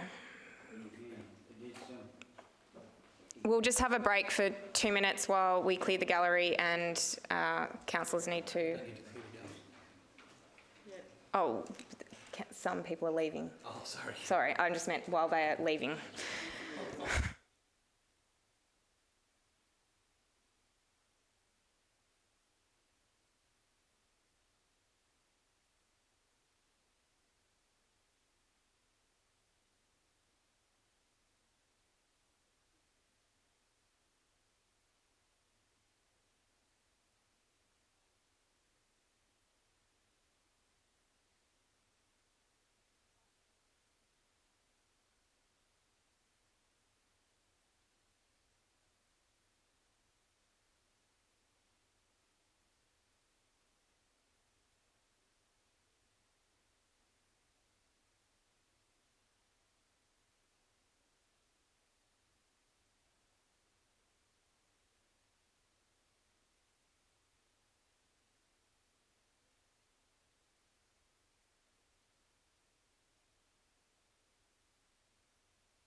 Excuse me, councillors. On behalf of the Mayor, I would like to invite you all back into the chamber.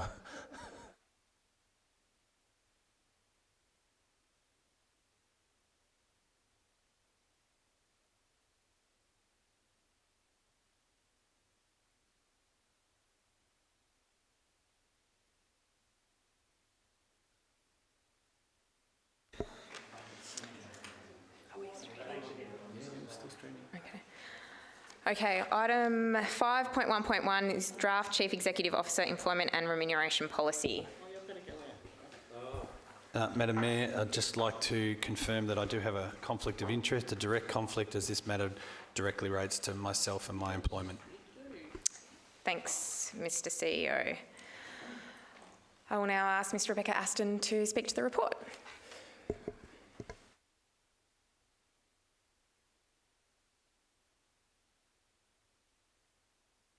Thank you and good evening, councillors. This report seeks council's adoption of the Draft Chief Executive Officer Employment and Remuneration Policy, new policy. The purpose of this policy is to support the requirements of the Local Government Act by establishing an advisory committee known as the CEO Employment and Remuneration Committee to help council fulfil its obligations in respect of determining the CEO's performance criteria, determining or assessing the CEO's performance against that criteria, and reviewing the CEO's remuneration arrangements. The committee will consist of the Mayor, the immediate past Mayor, and 2 other councillors appointed by Council and an independent member. There are 3 recommendations before Council tonight. Thanks, Ms. Aston. Are there questions from the councillors? Happy to move it, Mayor. Thanks, Councillor Reeves. Thanks, Councillor Ellis. Councillor Reeves, do you wish to speak? No, I think there's enough been said, and we've seen this report and it's detailed in its content. Thanks, Councillor Reeves. Councillor Ellis? Nothing to say. Thank you. No further speakers? Councillor Toohey? Thank you, Madam Mayor. There was a lot of work that was put into this by a number of us that have been involved with it, and I think the outcome is exactly what we were after, from the point of view of ensuring that number one, we follow the statutory requirements, and number 2, that we get a good outcome for our community, which is what we're here for. Thank you. Well said, Councillor Toohey. No further speakers? I'll put the motion to you. All those in favour? The motion is carried unanimously. Thank you, Ms. Aston.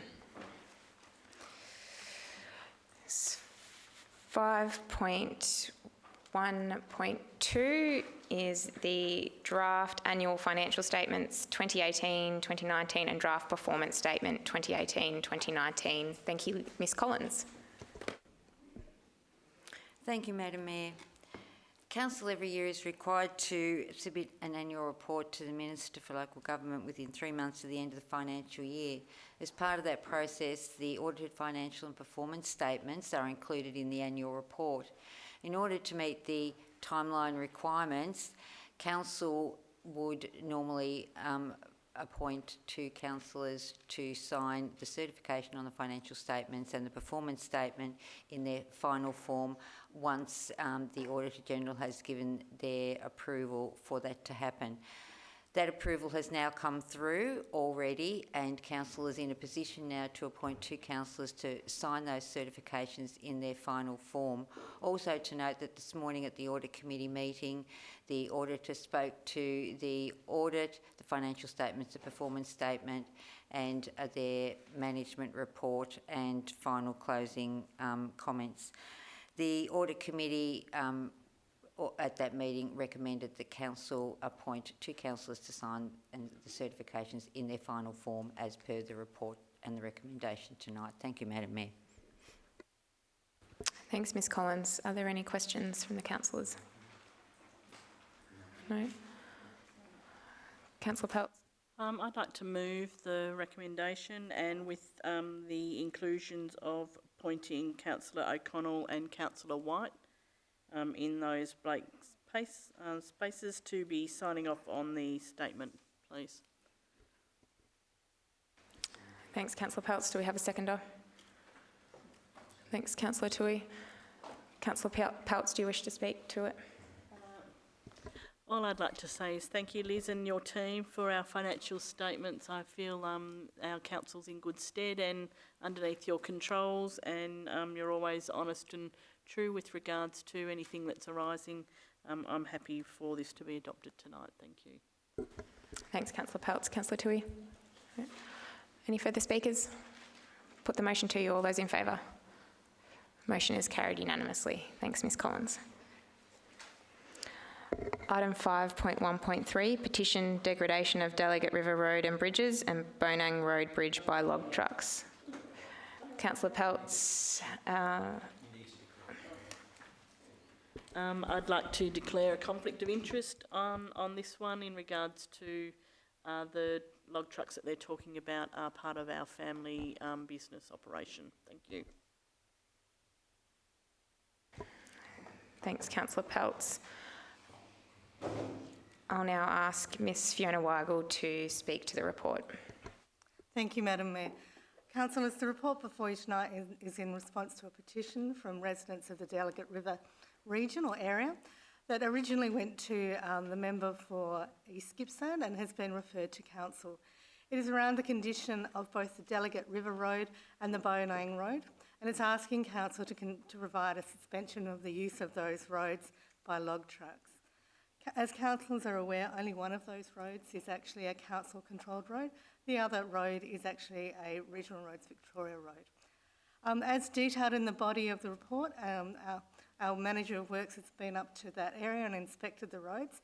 And whilst it's acknowledged that there is some wear and tear to those roads, it's not considered that it is of the level that would require the suspension of the use of the road by logging trucks. And as detailed in the report, it really looks like the roads are getting to the point in their life where they just need a gravel resheet, and that will be organised for them.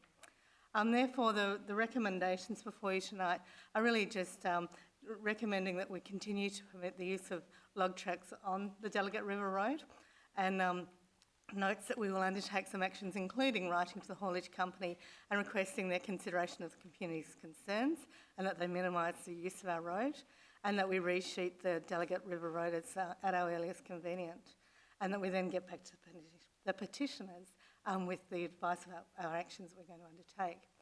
However, having said that, we also acknowledge that the Bonang Road is not in as good a condition, and therefore there is a final recommendation before you tonight, councillors, that we also write to the Premier and the Minister for Roads requesting the Victorian Government invest in sealing the final 12 kilometres of the unsealed section of the Bonang Road, and the upgrade and the maintenance of McKillop's Road is given priority. Thank you. Thanks, Ms Weigel. Are there any questions, councillors? Councillor Ellis. Taking into account these are timber roads and the issues that we've had with cross-border movements of timber trucks with our neighbours from the Monaro Council, have we had any conversations with them, noting that one of the bridges is on the border area in terms of cooperation, in terms of management of these roads? So we've certainly started those conversations, and we'll continue to have those conversations with our neighbouring councils across the border. And this is really an issue that we can also raise with the Cross-Border Commissioner if we see fit, and I believe we have a meeting with the Cross-Border Commissioner coming up very shortly. It's because from time to time those routes will change, and that gives the councils the opportunity to work collectively to make sure that we're not just looking after our roads, but looking after the roads generally in that region. Thank you. Thanks, Councillor Ellis. Councillor Toohey. Thank you, Madam Mayor. Fiona, the point 3 in the recommendation, carry out a gravel resheet of Delegate River Road at the earliest convenience. Can you give us some time frame in regards to that? To some extent, it's about the availability of contractors. As councils are aware, this is quite a remote location, so we just need to make sure that we can get a contractor in place. We have a panel of contractors that we can go to, so we can act on that quite quickly. So I'm confident that we should be able to resheet this before Christmas. Councillor Roberts. I'm having trouble finding the specific line where it says it, but I remember previously we discussed that there was a limit of 4 trucks from the company. Is that correct? Per day, I should say. There's currently 4 trucks, our understanding it from conversations with the haulage company is there's currently 4 trucks per day each way, and they're single axle trucks. So we have requested that the contractor keeps the use at about that level. Have we got any controls or any follow-up on ensuring that that's complied to? The controls come in place when it gets to the company submitting a harvest plan, and that's when we can actually put some conditions on how the roads are used as part of that harvesting plan. So next time there is a harvesting plan submitted, we can tighten the controls around how we want to see our roads managed and maintained. I guess the point of my question was for day-to-day operations that we don't have any direct control on ensuring that those numbers are adhered to. Only if we have a planning permit that stipulates that, which is what we'd look to do next time round when we have a logging coop approval sent through to us. So at the moment there's no actual controls that we can place on this road. It's about looking at that into the future. What we can do now is make sure that we're maintaining our road to the best of our ability and work with the contractor to ensure that they're using the roads appropriately in an informal way, in an informal agreement. Essentially an in-faith agreement. That's right. Councillor Ellis. No, this question probably should be placed with the next item in relation to the South East Australian Transport Strategy Group. Is the Bonang Highway listed with that group as one of our East Gippsland principal projects, and being so topical on with both the local member and local interest? Thank you, Councillor Ellis. It most certainly is. Councillors may recall that we put up 13 priorities to the seats group, and that was one of them.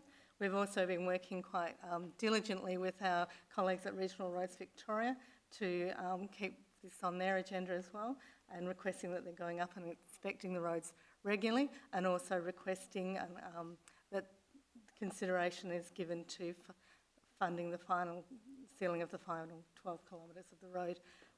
We also put it in our advocacy documents to both the federal government and the state government leading up to both of those elections. So yes, we have been advocating on behalf of our community to push this along. Any further questions? No. Thanks, Councillor Toohey, for moving it. Do we have a seconder? Thanks, Councillor Reeves. Do you wish to speak to it, Councillor Toohey? No. Councillor Reeves? Sure, I'll say quick words. We've got some good community friends, strong community up there. Sometimes they feel a little isolated. They feel closer to New South Wales than Victoria. But on this occasion, I think that this is a bit of an indication that we are listening, we are reacting, and we are being proactive around these matters. And I know the council and other councillors have received many calls from members of the community up there. I think you have. I certainly have, and this is important, and we should continue that advocacy around those last 12 kilometres of the Bonang. But let's get the roads that are in our remit into good condition. So well done to all those involved. In particular, our residents and friends up around Delegate, Bonang, and Bendock. Thanks, Councillor Reeves. Any further speakers? No, I'll put the motion to you. All those in favour? All those against? Motion is carried 6-1.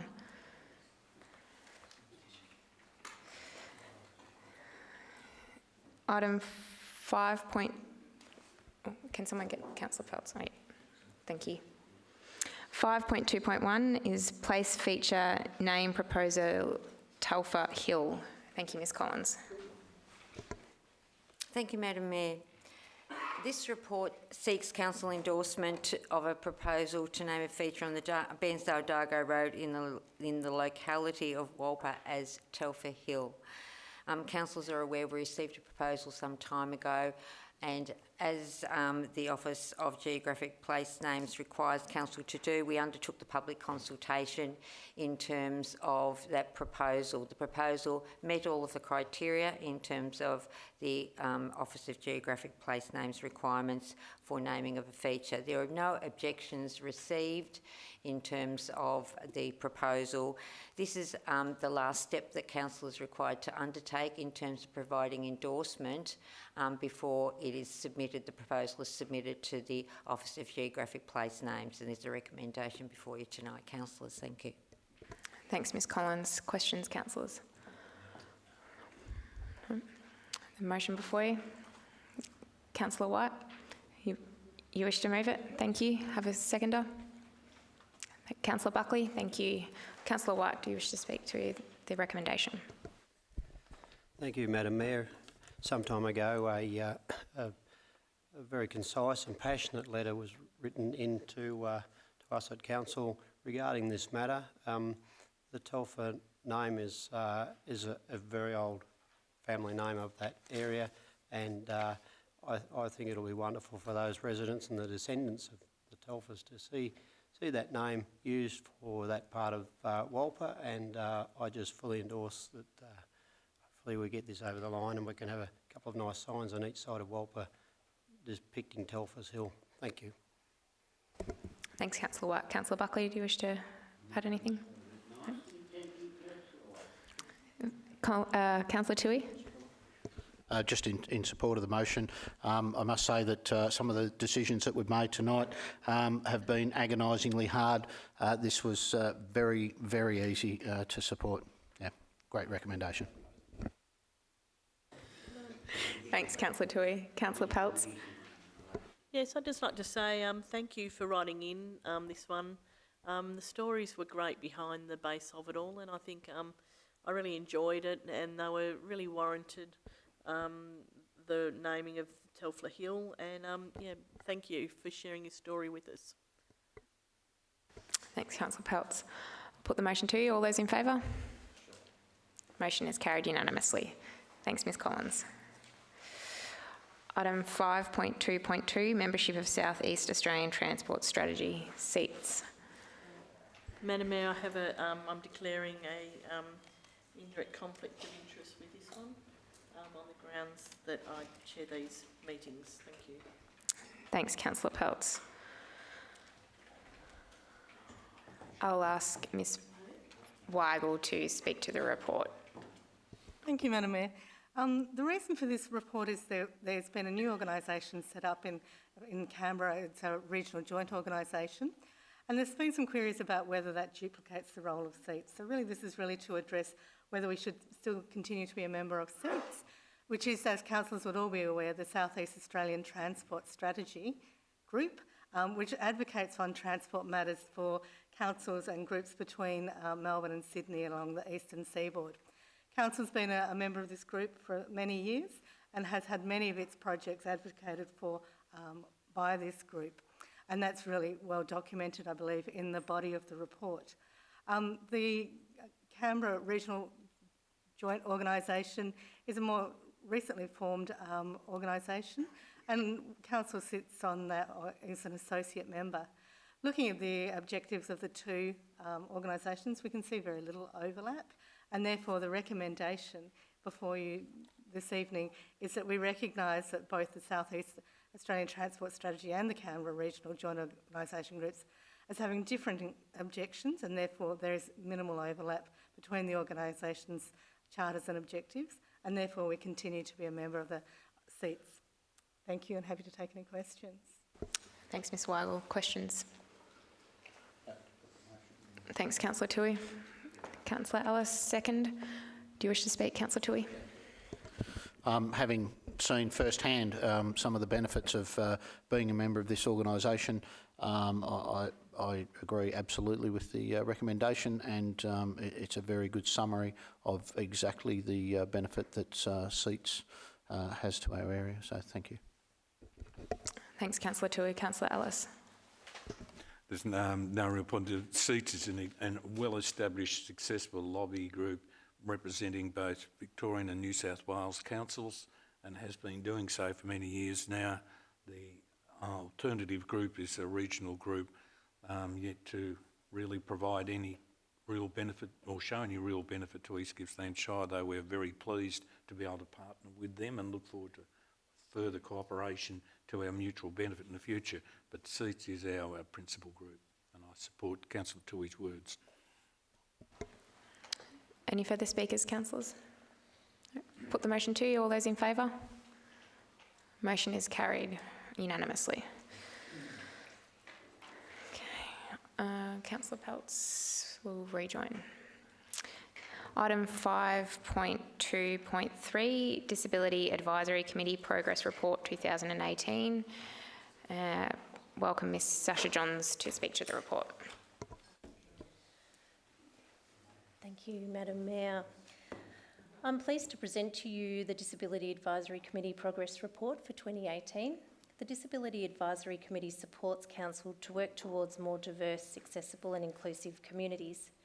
The committee have provided advice on things that matter to people with a disability and a framework for Council to consult on access and inclusion related issues. The report found in Appendix 1 has been developed by the members of the committee with the support of council officers, and it highlights the work undertaken during 2018. It covers areas including transport and the built environment, recognising the critical nature of this to access employment, education, services and the community more broadly. Celebration and events, working with our events team to improve opportunities for participation through availability of accessible parking, toilets, pathways and other elements of council-led or funded events. NDIS readiness, understanding community needs as the NDIS rolls out across East Gippsland, and recognising opportunities the NDIS brings to our region through jobs and investment. And emergency preparedness through our emergency management team to better support people before, during and after events with accessible communication. Moving forward, the committee have flagged these issues as high priority for our community, which is highlighted in the strategic direction section of the report. I would really like to take this opportunity to acknowledge the members of the committee for their commitment and dedication to improving access in and around East Gippsland. The report before you is for noting. Thank you. Thanks, Ms Johns. Are there any questions from the councillors? Thanks, Councillor Ellis. Councillor Peltz, second it. Councillor Ellis, do you wish to speak to the recommendation? Very briefly, Madam Mayor.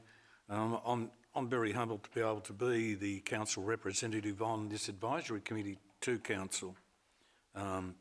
As Sasha has identified, the committee's made up of some terrific people who each carry their own story and life experiences contrary to my experiences, and I'm really grateful that they're able to share that. The advisory committee provides council with the eye into the life experience of someone who may be caught in a wheelchair or be vision impaired or any other of those disabilities that impact we take for granted, or issues that we take for granted become quite difficult for them. The committee was particularly honoured, and at the recent meeting expressed their thanks to council and to you, Madam Mayor, for being able to present to council and to present their point of view to council. And as an advisory committee, I look forward to them coming to council and providing insights into the issues that we're responsible for on a more regular occurrence. I commend the motion before you. Thanks, Councillor Ellis. Councillor Peltz. Yes, I'd just like to say I reiterate my colleagues' words just now, and also would like to contribute the fact that these people are, you know, they're fantastic at their work, and they make out the lives for many other people that have similar issues in the community a lot easier.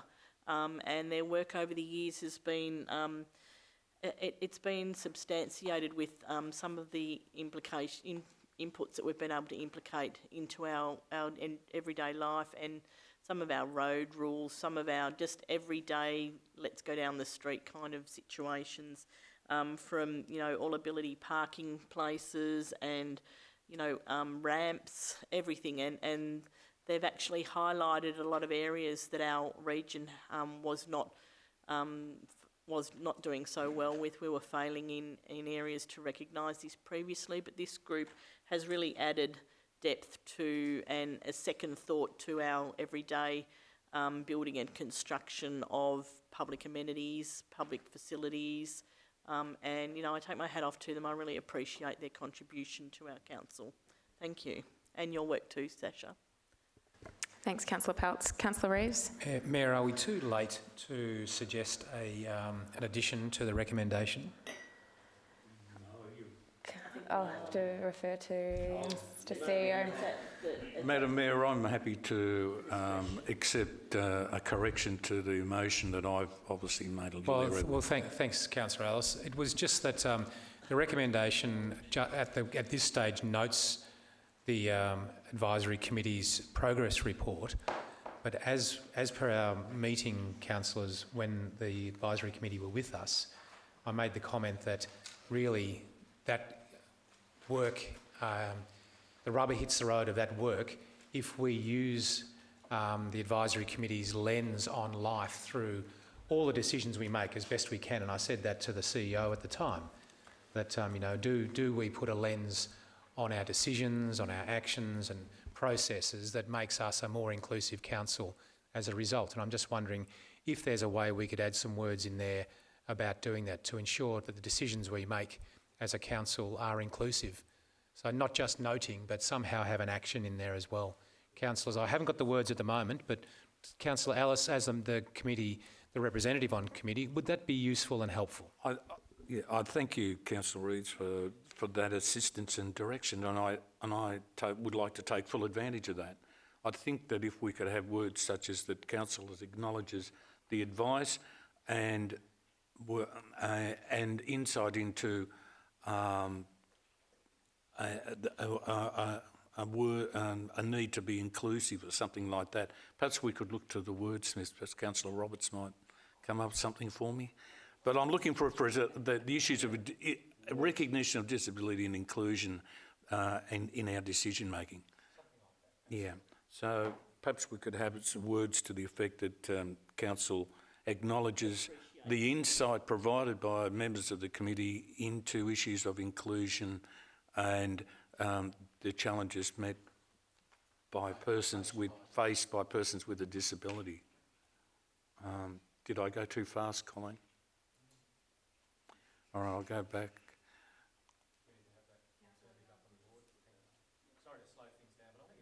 Yeah, no, I'm grateful for you to do that.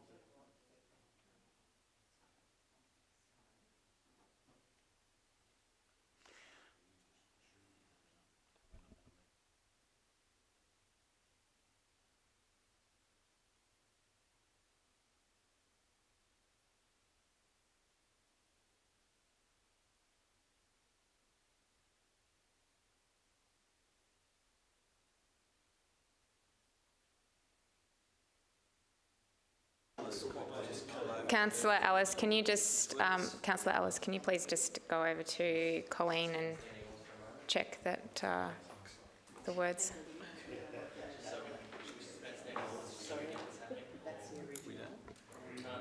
We don't need to suspend standing orders. We just need to slow To clarify. down, and we just need to make sure we get this right. The wording right. That's all.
Councillor Ellis, do you wish for us to adjourn or?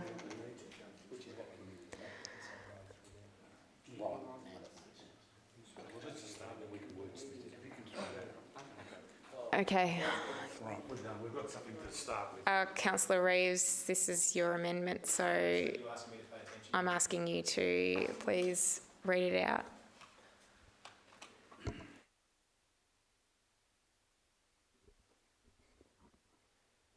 So the alternative motion is that Council notes the East Gippsland Shire Council Disability Advisory Committee progress report as provided at Appendix 1 and acknowledges the advice and insights provided to improve an understanding of the needs and challenges for our community to be more inclusive.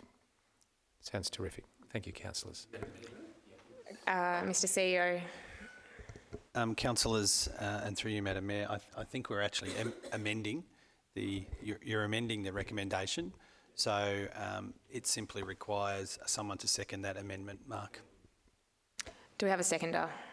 Thanks, Councillor White. Okay. Do you wish to speak any further to... No, Councillor White? No. Okay, we've got the amended motion before you, so I'll put... Yep. I'll put the amendment to the vote. All those in favour? Motion is carried. It now becomes this... Yep. Put that to the vote. Madam Mayor, as the mover of the substantive motion, I just simply ask councillors to support the motion before them and ask you to put it to the vote. Thanks, Councillor Ellis. I'll put it to you. All those in favour? Motion is carried unanimously. Thank you, Ms Johns.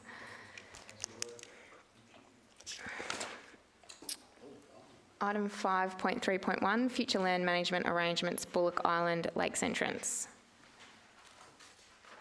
Bullock Island. Ms Weigel. Thank you, Madam Mayor. Councillors, the discussion around Bullock Island has been held around this table many times and goes back not just to the adoption of the Bullock Island Master Plan in 2015, but beyond that to the adoption of the Lakes Entrance Foreshore Management Plan, which recognised Bullock Island as a very significant part of the foreshore and a tourism node for Lakes Entrance. I don't think I need to talk to you about the importance of Lakes Entrance, other than to say that for many years now we've been looking at the tenure arrangements around Bullock Island and how to make them work. When we adopted the Bullock Island Master Plan back in 2015, there was a requirement for us to look at the tenure and the Committee of Management arrangements for the public land areas of Bullock Island, remembering that there's also some land that is managed by Lefcoal, some that is managed by Gippsland Ports, and some that is managed by Gippsland Tapes or Federation University. So that has taken a little bit of time because we've investigated the quality of the seawalls and really worked with DELP as the Crown Land representative to get to a point where we understand the condition of the assets and believe that we have come to a point where we can suggest to Council that we enter into a partnership agreement with DELP to provide for the management and future development of Bullock Island. And that partnership agreement in its draft form is provided as Appendix 1 to this report. And therefore, basically, really, that says that we wouldn't take on the management of the seawalls, but we would take on the management of the public land, including the roads, including looking at provision of public toilets, including some of the landscaping and the pathways around the island, recognising its importance. To do that comes at a cost to Council, and that's outlined in the financial section of the report. It really is looking at costs of about, I'm just trying to catch up with myself in the report, over $475,000 in capital upgrade and then ongoing maintenance costs. So while what we're suggesting in the recommendations of the report is that we also investigate some of the land that we're currently managing on behalf of the Crown that comes with a cost to Council that we might be able to return back to the Crown so that we offset some of the costs. The agreement that is provided as a partnership agreement also has some suggestions around how we may be able to offset some of those costs, recognising that we can't just keep taking on new and managing new assets, but also recognising the importance of this particular asset and this particular area to both the Lakes Entrance community and to the visitor economy for our region. Happy to take any questions. Thanks. Councillor Roberts. Thank you, Madam Mayor. Fiona, it says here costs of implementing the entire master plan have been previously estimated at $5 million, excluding ongoing maintenance costs. You just mentioned that you would like to offset some of the costs by returning some Crown land to the Victorian Government. Is there any guarantee that the Victorian Government wants to take the Crown land back, and can you foresee a figure that might be able to be returned from that Crown land? Because $5 million plus maintenance costs is not insignificant, and I can't think of any other Crown land that would probably cost Council close to that much money. Correct me if I'm wrong, but it's a big chunk of change. The $5 million is really to reconfigure Bullock Island and reconfigure some of those public spaces.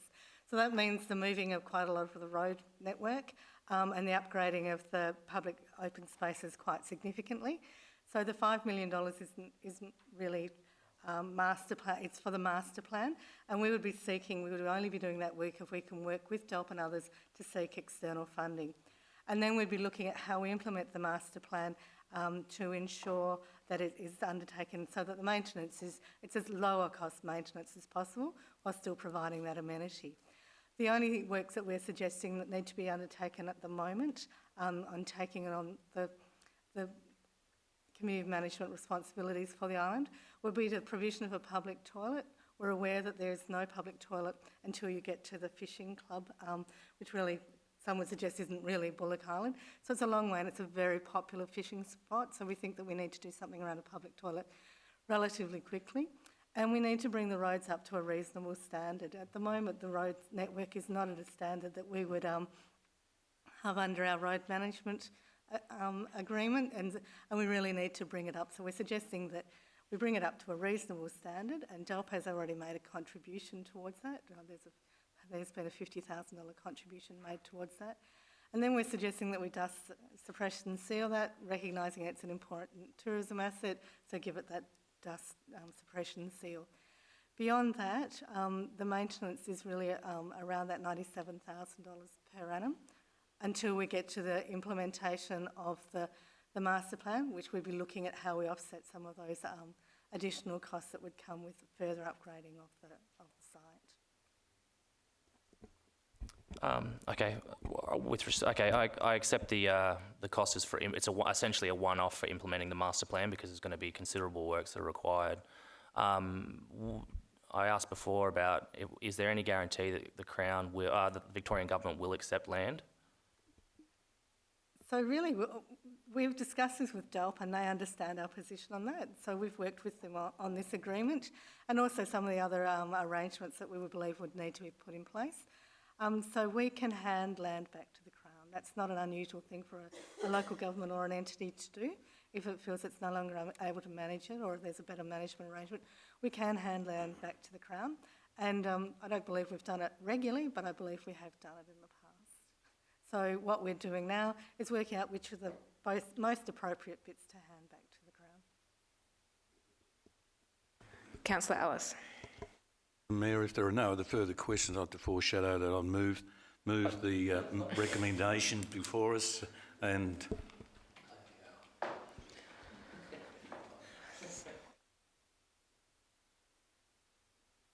Okay, yeah. Councillor Toohey. Thank you, Madam Mayor. Fiona, my question is along the lines of Jackson's position. Point 4 in the recommendation states that could potentially be returned to the Crown. Now, I would be very hesitant at agreeing to this if we're working on a potential handback, insofar as potential means may not happen, the way I see it, and I I then would assume that at 90, let's call it $100,000 per annum, that's an extra burden of $100,000 per annum if that doesn't happen. So is there any guarantee? Can we put in some stronger wording to ensure that that does happen? What we're doing is working through a long list of the facilities that we're currently maintaining on behalf of the Crown, looking at the community need for those facilities. And there are a number of facilities that are duplicate facilities, and we believe that we can amalgamate or hand back some components of those facilities without negatively impacting on those communities in those areas. So that piece of work just wasn't quite ready to come as a companion piece with this recommendation, and we knew that there was some keenness to get this before council, given that we're moving into the summer holiday period, and it would be nice to have some of the works done on the island prior to Christmas so that Bullock Island is well presented for the tourism season. So that's why they haven't come as a companion piece. There are, we were looking at some figures today. There are 60 halls and reserves and things like that are Crown reserves that we have some sort of management responsibility for without being the Committee of Management. So that's where we'd start looking at those ones. And then we have a long list of land that we're managing that has no obvious community benefit at the moment. Councillor White. Thank you, Madam Mayor. With regards to Bullock Island, I understood for some time that the council has really only maintained the bridge and the short piece of bitumen road onto the island, and that the DELP have been in control for a long time. Is there any reason why they have not at this stage undergone any development themselves? Is there a reason why they would expect council to take on the responsibility? So for our discussions with DELPA around understanding how their budget process works, and it works quite differently to ours. So whereas we would have a maintenance budget, a road maintenance budget, or a parks and gardens budget that is our ongoing operating budget, that funding has to be bid for every year in that process, is my understanding.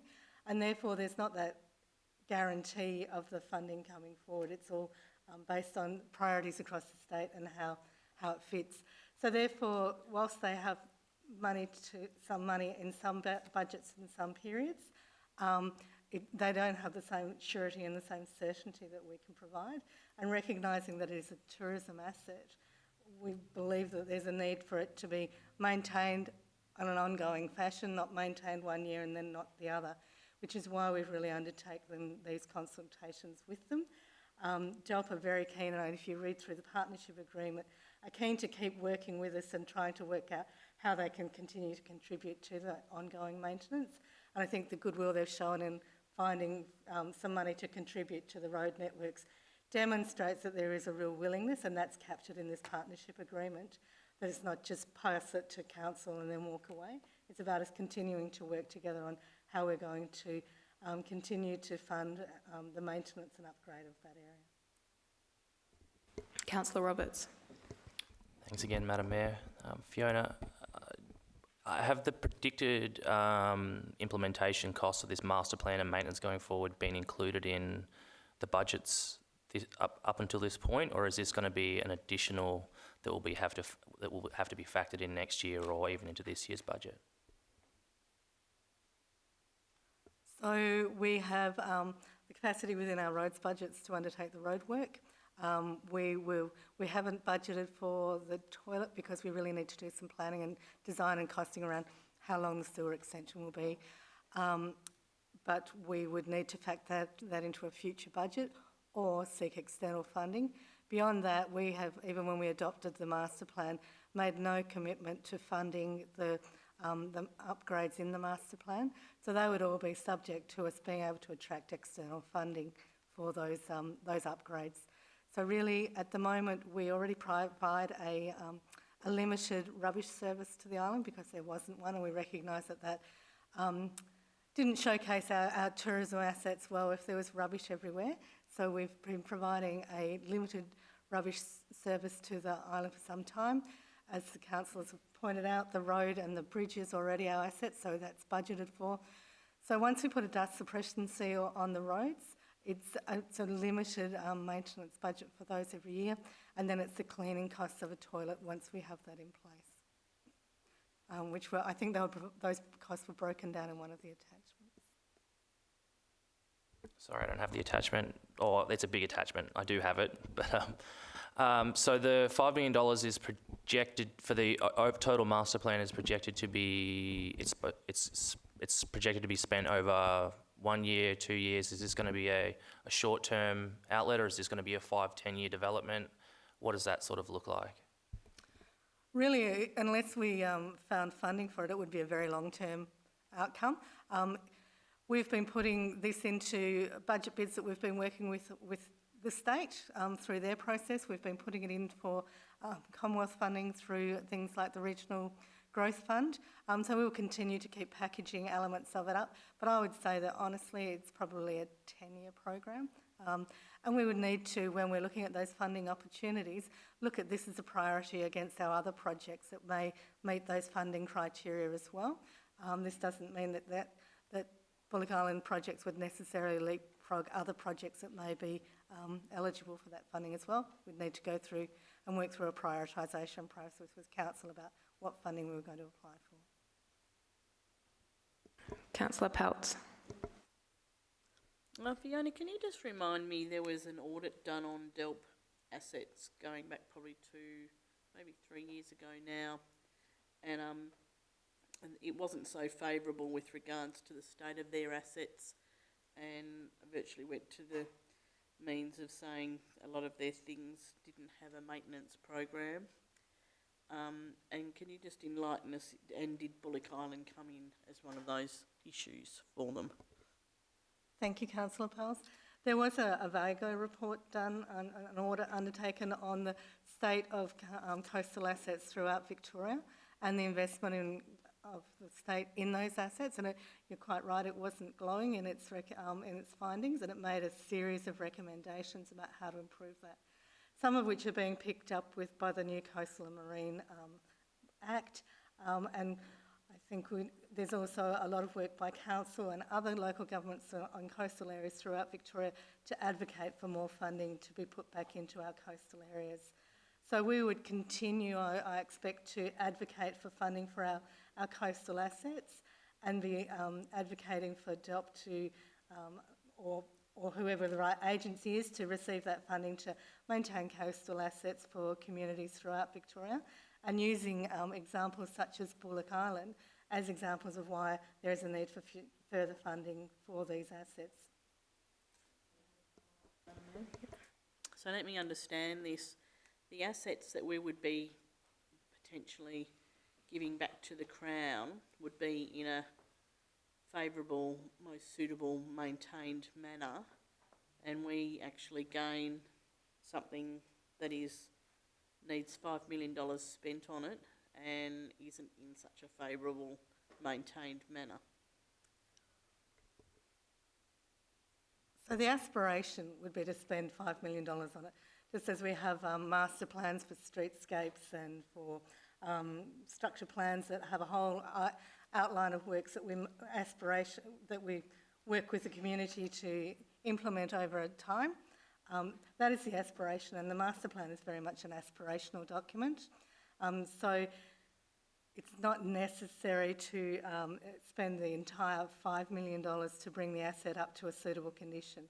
What we're suggesting is looking at the quality of the roads and improving the landscaping and maintaining the garden areas, and providing an extended rubbish service and providing a toilet service would have a capital cost of about $475,000,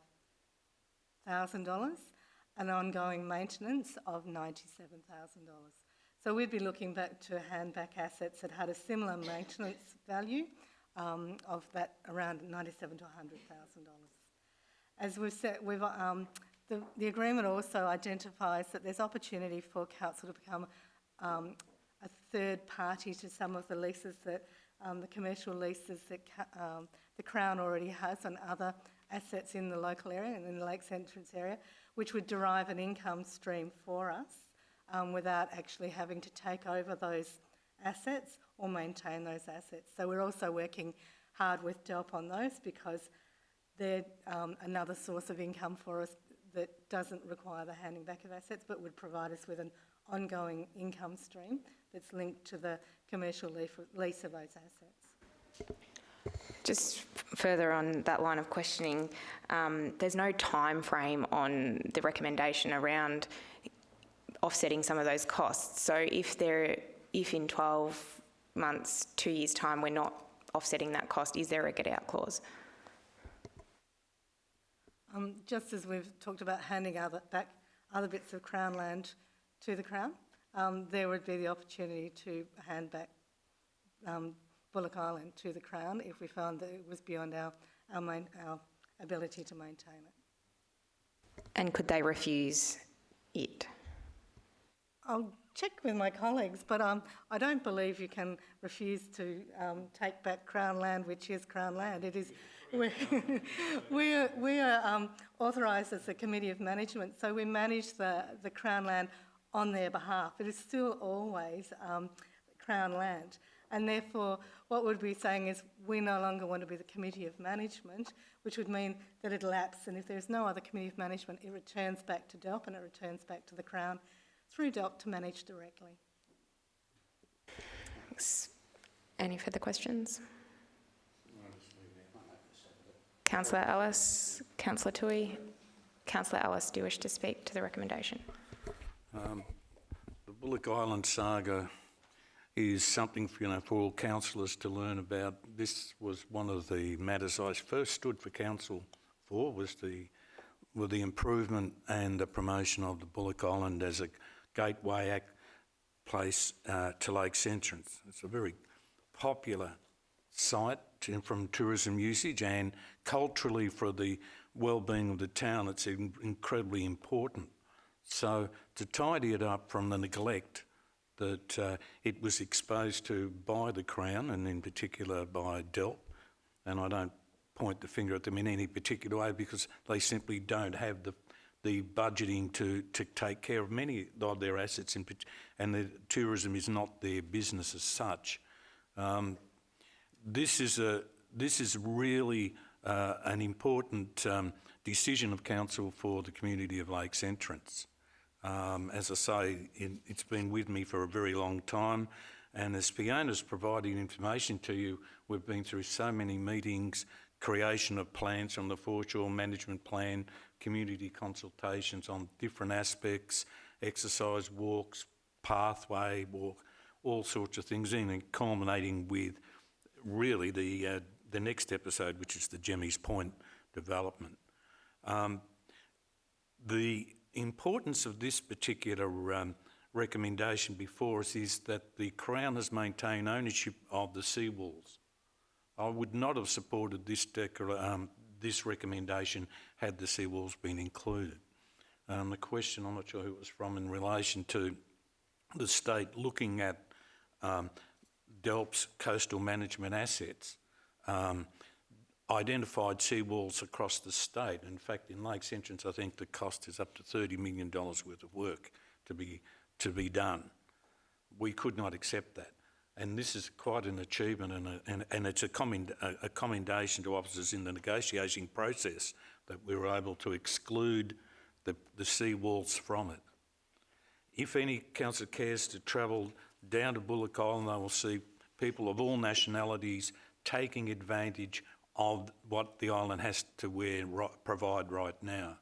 With improved passive recreational activity facilities there, and I'm talking about simple things like pathways, grassed areas and tables and chairs, and of course the health of a decent toilet, the usage of this particular island will undoubtedly be increased and be an attraction to the town. So in these few words, I really look to you to support this recommendation before you tonight, and to address some of Councillor Roberts' concerns mischievously, I might suggest that taking into account, I think, the Shire has about 38 kilometres worth of urban foreshore under its Committee of Management responsibilities. There is one little area down at a faraway place called Malakuta that we could easily return to the Crown or to DELP, and that being Bastion Point Boat Ramp. I'm sure that we would find that the exposure from Bullock Island would be reduced dramatically. So, councillors, on that frivolous note, I put the recommendation to you. Thank you. Councillor Tui, do you wish to speak? Thank you, Madam Mayor. After those few words, as Councillor Ellis put it, I do believe that management of this particular asset is far better vested in council instead of DELP. Sad that it is to say that DELP don't have the funding to look after an asset that belongs to them. The stupidity of that is, you know, mind-blowing, to be honest. But having said that, if we can offset the costs incurred in doing this, I believe that council is far better placed to look after Bullock Island and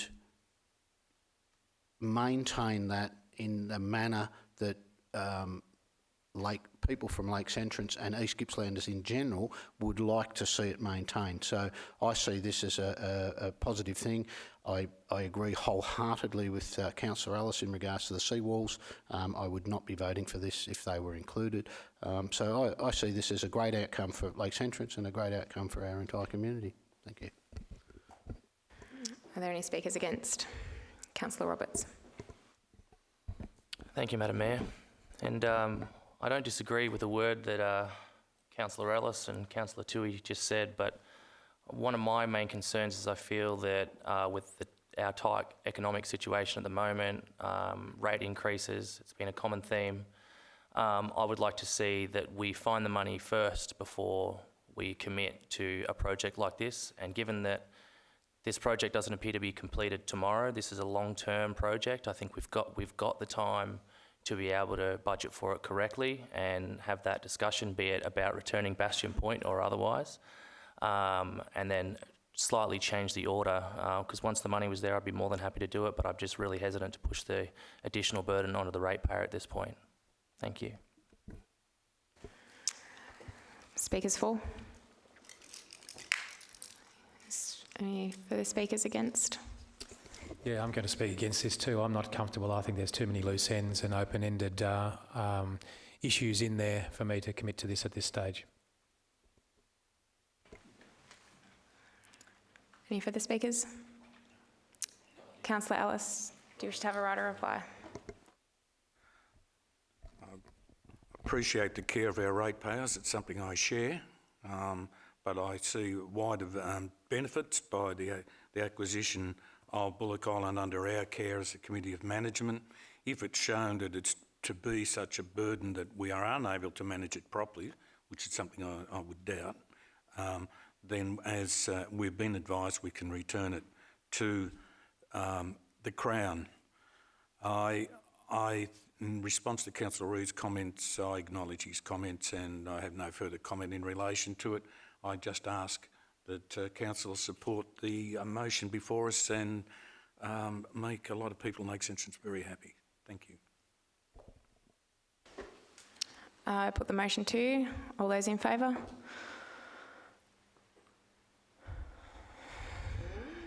All those against?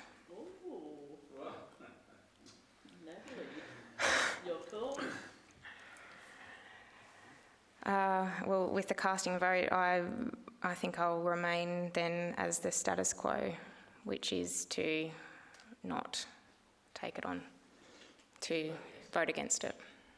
What's your casting vote, Madam Mayor? Yep.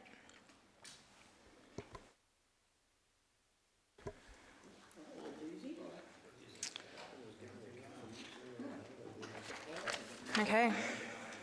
That's the way it works. Next. Next is 5.3.2, which is the proposed changes to Marlow Waste Transfer Station level of service. Fiona Waggle, Kartik, sorry. Welcome.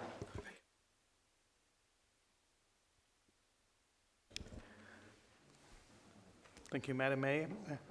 Good evening, councillors. Peter, Stuart.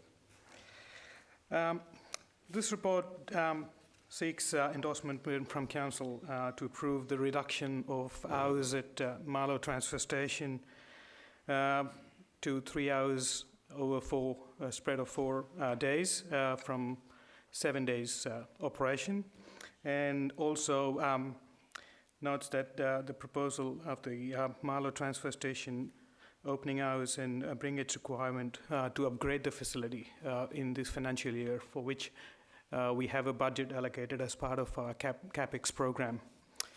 So, councillors, just to give a gist of this whole strategy, the waste facilities and disposal strategy was endorsed and approved by Council in 2014 with 46 action plans, and we have tried to work through with 42 different communities, providing them services and introducing recycling. And this particular action is part of the 46 action plans proposed with this strategy. The initial proposal was to close Marlow Transfer Station because of its proximity from Orbost Transfer Station, which is within 25 kilometres, which was identified as part of the strategy. And also the operational hours and the number of days, the spread of days, 7 days a week, wasn't feasible and practical for the overall operation of the waste and the management of it. We went to the community undertook the consultation, and there wasn't much support to close the facility down, so we have basically struck a balance with the operational needs and the overall sustainability and the operation, the managing the facility, and reduce the hours to 4 days a week and 3 hours a day. So basically, with the consultation, we followed it by a survey that was conducted across the Marlow residents, and to choose the days and the hours of operation. The report presents the findings in the analysis and the statistics, and recommends that the Marlow Transfer Station be open for 4 days a week, 3 hours a day, on Mondays, Fridays, Saturdays, and Sundays, as indicated and selected by the community, as opted by the community members. So this is Marlow Transfer Station for you, councillors. So I'm seeking endorsement on this. Thanks. Thank you. Are there questions from councillors? Do you have a question, Councillor Tui? No? No. Councillor Reeves, move it. Councillor Peltz, second it.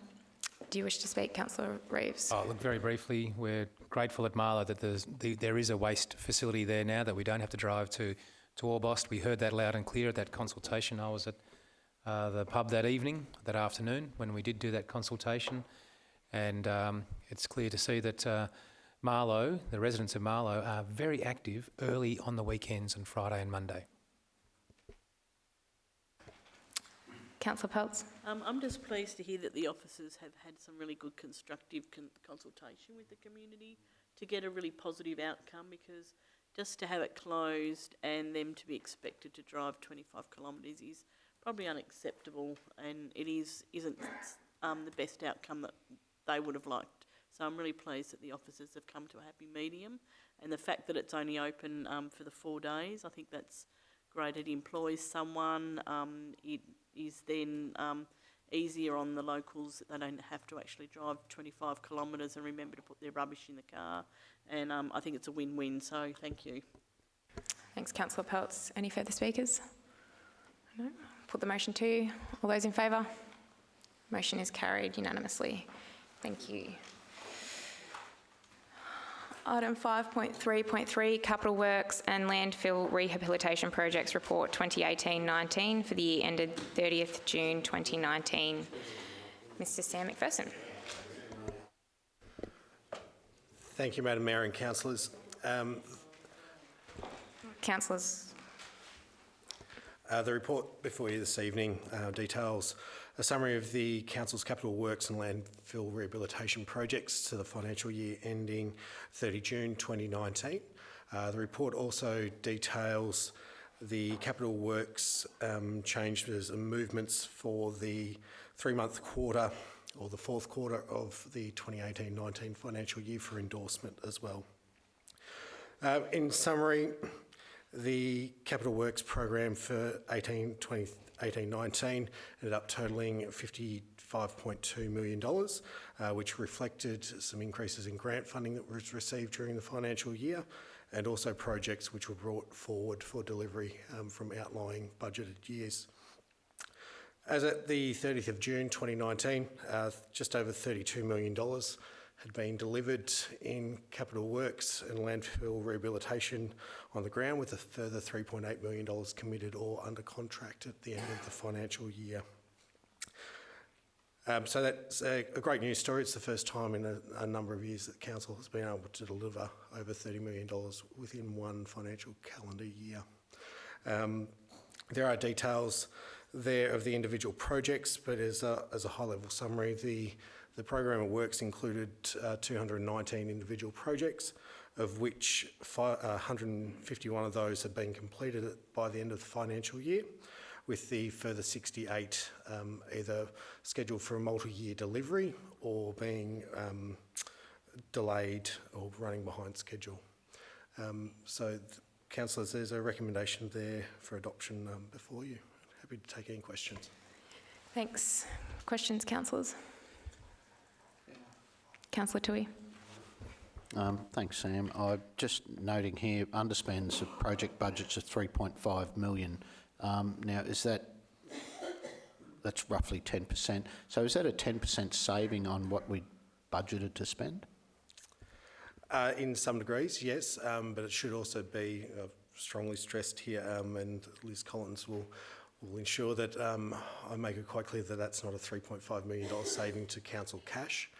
That is a $3.5 million coming in under budget, but obviously a number of those projects are externally grant funded, so that's not a return to the council bottom line. If I may, councillors, you'll recall that we set up the holding account for very much this thing.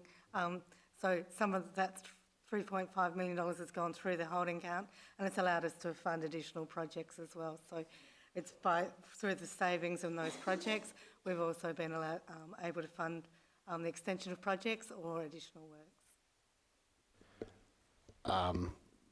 So the reason why I asked that question was that if we can make a 10% saving, I know I'd be extremely happy if I could save 10% on my budget, my home budget. So to make a 10% saving over the course of a year, I think is outstanding. And the fact that that money will be invested anyways, that's even better, to be honest. But that was my question, whether that was actually how it worked. So there was a saving, and we've spent that on other stuff. Thanks.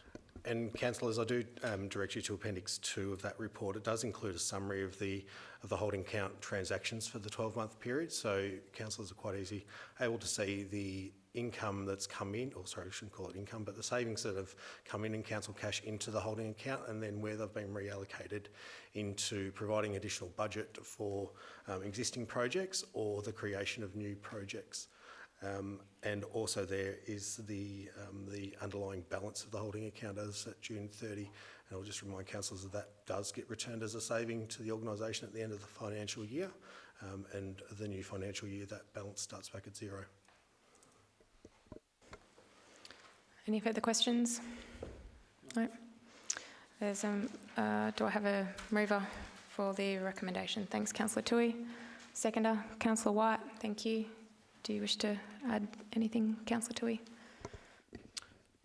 Not much really to add, aside from the fact that in the current environment, as I say, to find a saving of 10% is a credit to people organising this work, and I'm really pleased on behalf of our community that we're getting more bang for our buck effectively. Councillor White.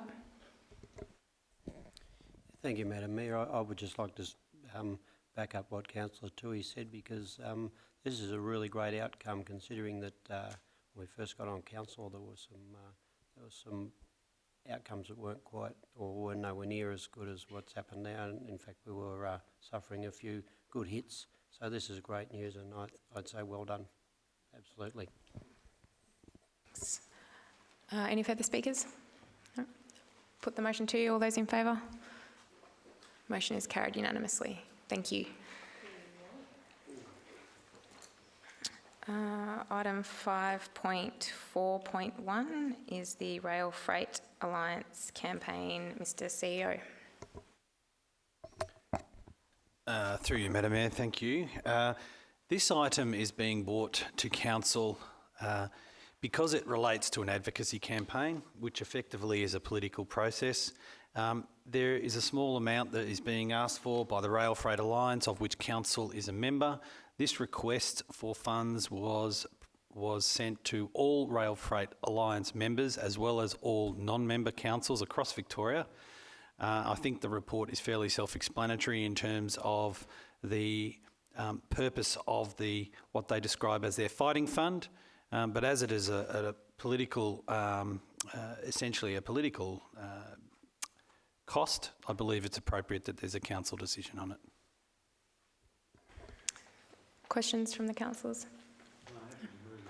Thanks, Councillor Ellis. Do we have a seconder? Councillor Buckley. Councillor Ellis, do you wish to speak to the motion? Just simply to mention quietly that this is a really important issue for Gippsland and its rail network. Though the Rail Alliance argument is based on the failures of the Murray-Darling rail network coming into Victoria, it also impacts upon the freight rail infrastructure that services Gippsland. Looking into the future, that if our rail infrastructure is not of a secure standard or a superior standard, we may suffer in some form or our economy may suffer to some form, as well as in terms of loss of amenity, etc. This is a worthwhile fighting fund. It's been addressed to all members of the Victorian Rail Alliance, which is a local government body. It's putting up a strong argument to ensure that the rail network not only is improved but expands to provide the needed services to our state. I commend the recommendation to you. Thanks, Councillor Ellis. Councillor Buckley. Yeah, the more we can get on rails, the better. Thank you, Madam Mayor. Any further speakers? I'm going to speak against it. Councillors, I have a problem with supporting a politically driven campaign, even though the intentions are good. The Transport Minister spoke in Parliament last Friday actually, and reassured Gippslanders that there's no indication that there's a threat to any rail services. In fact, the Upper House member Jane Garrett only reiterated and announced the other day 95 million of that new bridge across the Stratford is being expended. I don't think that there's a need to buy into a political argument around this.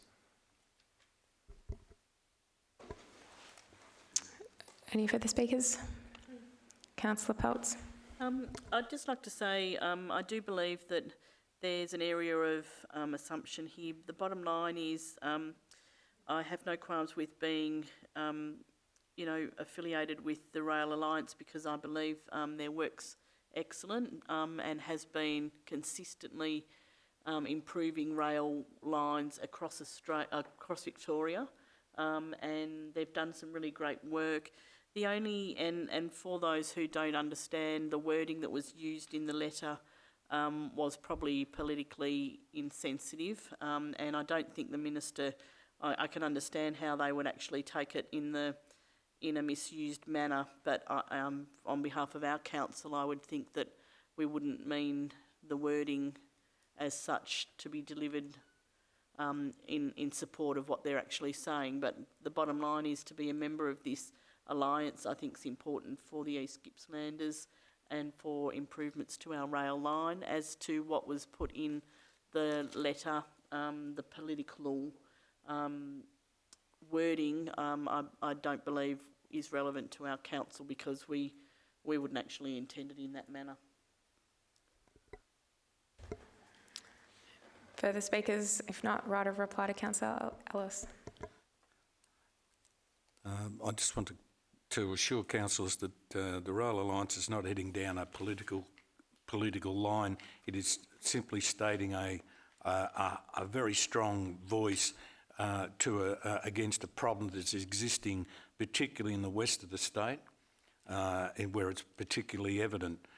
The Rail Alliance has lobbied and advocated on behalf of improved rail services for several decades now, and in particular more recently under the leadership of the Executive Officer Reid Mathers, who was a councillor, and the current chair. Now, we do have threats, and I mean, we don't know what's coming out there. We still have the threat of Pakenham being the end point for the Gippsland passenger line. So to say that we cannot be political, we really just have to know and advocate whenever any opportunity arises for the betterment of Gippsland Rail, and it's not a good place for us to take second place. Thank you. I'll put the motion to you. All those in favour? All those against? Motion is carried 7-1. Item 5.4.2, drought budget allocation. Mr. CEO.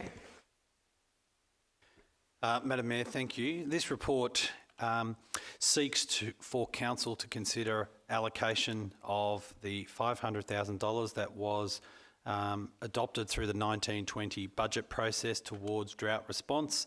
The report outlines what Council was seeking in relation to those funds, and essentially, to paraphrase that, looking at having funds that it was able to determine the destiny of. The second part, or the second point that is worth raising, is that Council, in partnership with Wellington Shire Council, adopted a looking ahead document, Gippsland Drought Response. These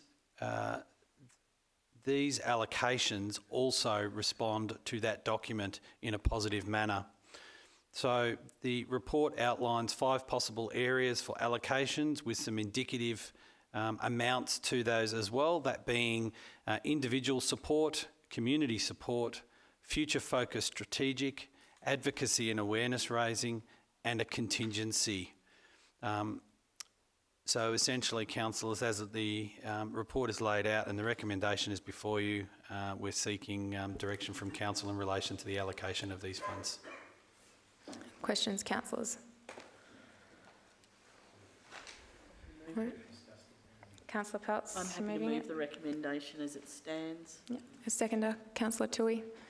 Councillor Peltz, do you wish to speak to the motion? I'd just like to say I wish we'd get some rain. It's really hard jerking out there, out in the communities, and hoping that the spring grass will pop on through, and hearing all the rain that they're getting down the line, and we're not getting much of it at all, and it's a real concern. I really feel for the farmers in that sense, and you know, looking into our 3rd year in going into a dry season, it's not at all exciting. So I really feel, and this is a great a band-aid solution. It's a part of a solution of what we can actually offer, and if we could offer the rain, we'd give it, I'm sure. But the bottom line is, this is as much as we can do at this stage. Thank you. Councillor Toohey. No. Any further speakers? No. I'll put the motion to you. All those in favour? Motion is carried unanimously. 5.4.3, endorsement of the draft marine and coastal policy submission. Welcome Ms Nicole Reynolds and Mr Aaron Hollow. Thank you, Madam Mayor and councillors. Nicole Reynolds, Strategic Plan Coordinator, is here as a co-presenter of this report. Councillors, we're seeking endorsement by Council of the written East Gippsland Shire Council submission to the draft marine and coastal policy, as has been proposed by DELP. Due to time constraints, the written submission as appended in Appendix 1 has been lodged with DELP by the nominated due date of the 15th of August 2019, and councillors have been briefed on this matter, so I'm sure you're aware of some of the issues. But I would like to take you through some dot points, and I don't want to waste your time, but I think there are fundamental issues with this draft policy that will have impacts for our East Gippsland community. By way of summary, the fundamental issues are that the draft policy does not recognise appropriately the current East Gippsland local government module as committee management for coastal Crown land. It aims to, over time, retract and decommission buildings, structures and access provisions to private land by withdrawing permission to use coastal Crown land.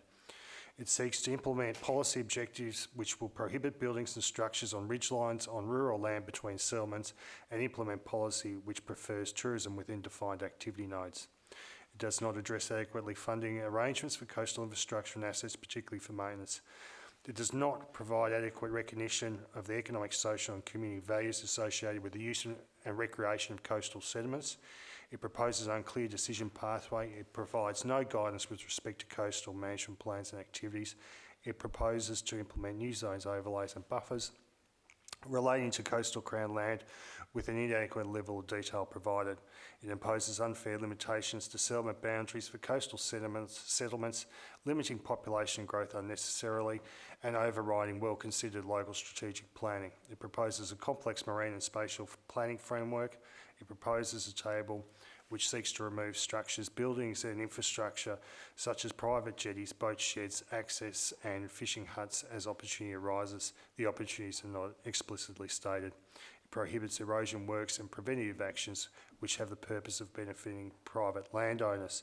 Councillors, we believe this draft policy will fundamentally change the way of life for East Gippsland communities and will have a negative impact on recreational boating and tourism, and we hope the Department of Environment, Land, Water and Planning can amend the policy appropriately and provide council in a meaningful consultation process. Thank you.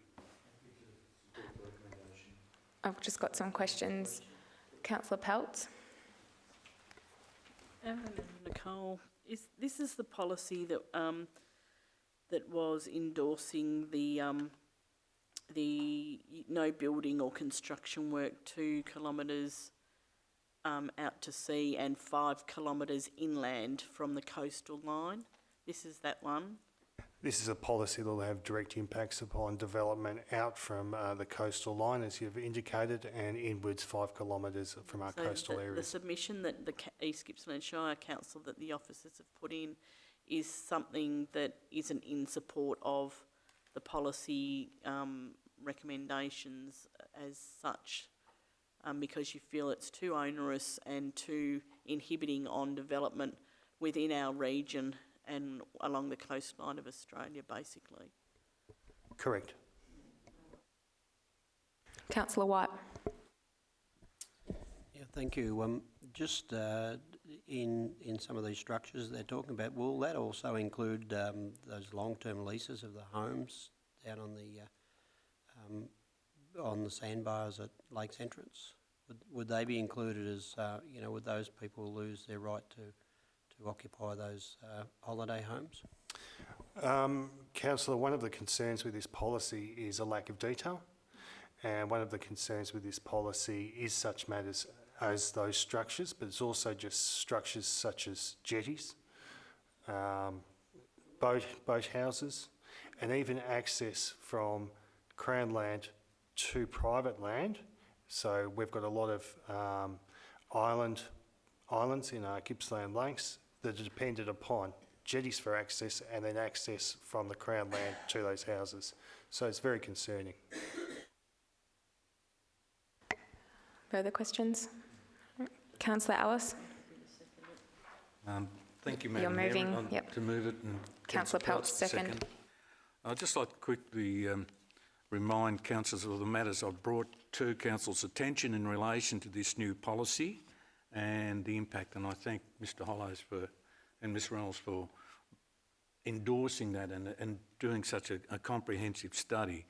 The thing that I've just lost in relation to Bullock Island is an action that will be impacted upon that into the future. The matters that we were briefed on today in relation to Jeremy's point will also be impacted on by the policies that are coming in. This new policy will, and its originating act replaces the Coastal Management Act, and that will require local government to make application for any development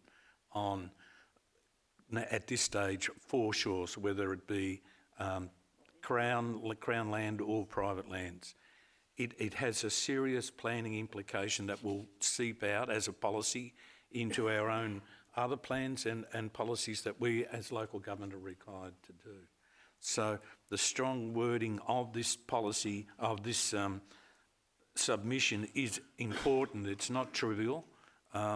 We've already had the opportunity to highlight that to the Marine and Coastal Council when they visited Lakes Entrance and Bairnsdale the week before last. And I encourage councillors to become familiar with this policy because it will impact on many of the decisions as we go forward. And it could well hold up a lot of development. It's such a serious thing. It's not just aimed at Bath, beach shacks down in Port Phillip Bay. It impacts the whole of the Gippsland Lakes as well as the more remote regions of our Shire. So I encourage councillors to support this document. Thank you. Councillor Peltz. Yes, I'll be curious. I've got a question at the end of this, but this is probably the worst bit of work I've seen in my 12 years or 11 years on council, that a policy like this should actually come before us. It's a very difficult policy for any planner to deal with. I think our officers have done a substantial job in spilling out the basics of what this policy means to our community. It means any building construction within 5 kilometres of the water line cannot be constructed.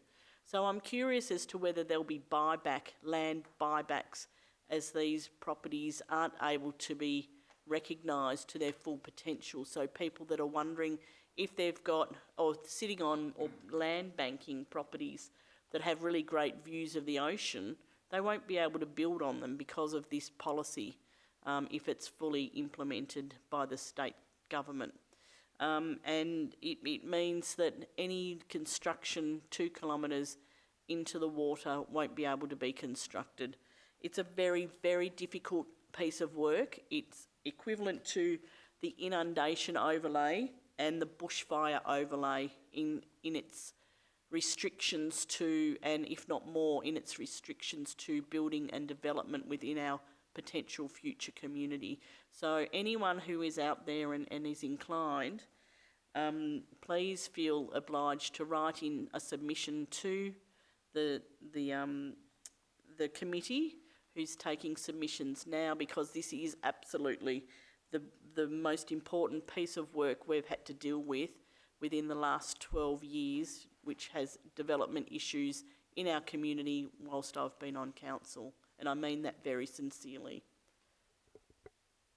Thanks, Councillor Peltz. Are there any further speakers? I'll put the motion to you. All those in favour? Motion carried unanimously. Thank you.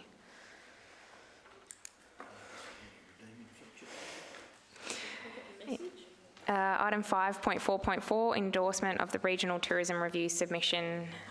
Mr Stephen Kleinitz. Thank you, Madam Mayor. The purpose of this report is to seek Council's endorsement of the submission to the Regional Tourism Review as proposed by the Department of Jobs, Precincts and Regions. Due to the time constraints, the written submission was lodged on the nominated due date of the 30th of August 2019. A discussion paper was outlined why the review was instigated, indicating that regional Victoria is falling behind other states in Australia in terms of the average spend by visitors and other key metrics. The intention of the review is to look at both traditional tourism functions and high-level advancement of the tourism industry at a state level. Council's written submission sought and considered feedback from key industry groups in East Gippsland and Gippsland, including our own advisory board, East Gippsland Marketing, Business and Tourism East Gippsland, Destination Gippsland, and we garnered feedback from industry at a workshop held on the 29th of August.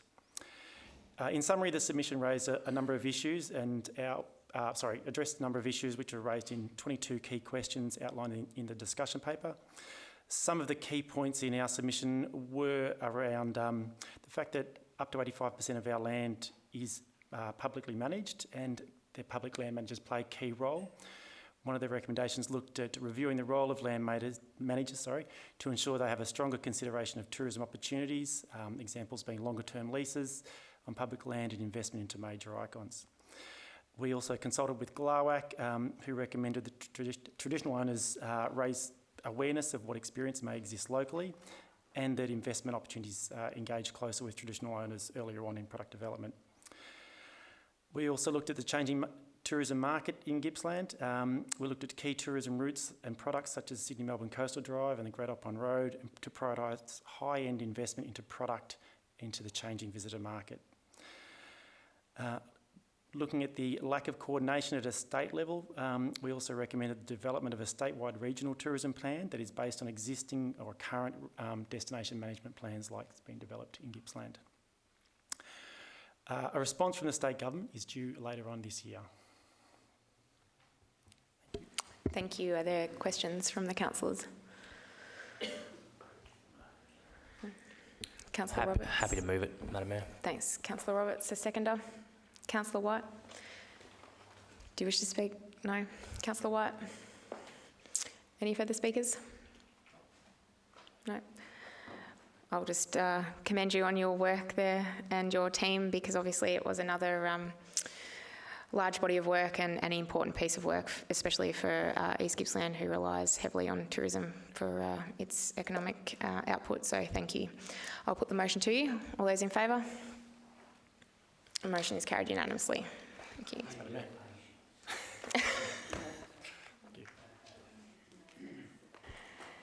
Okay, item 6, urgent and other business.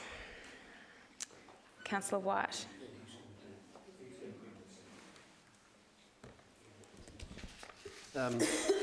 Madam Mayor, I would just like to move that Councillor Richard Ellis be granted permission to raise an item of urgent and other business relating to a motion of support for the Barry Sheen tribute ride. Thank you. Councillor Buckley, do you wish to second? I'll second. Thank you. I'll put the motion to you. All those in favour?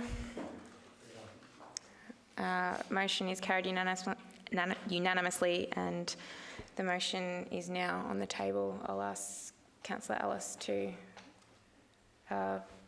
read it out. Yeah, I think so. The public can see it, Mr. CEO and Madam Mayor. Thank you.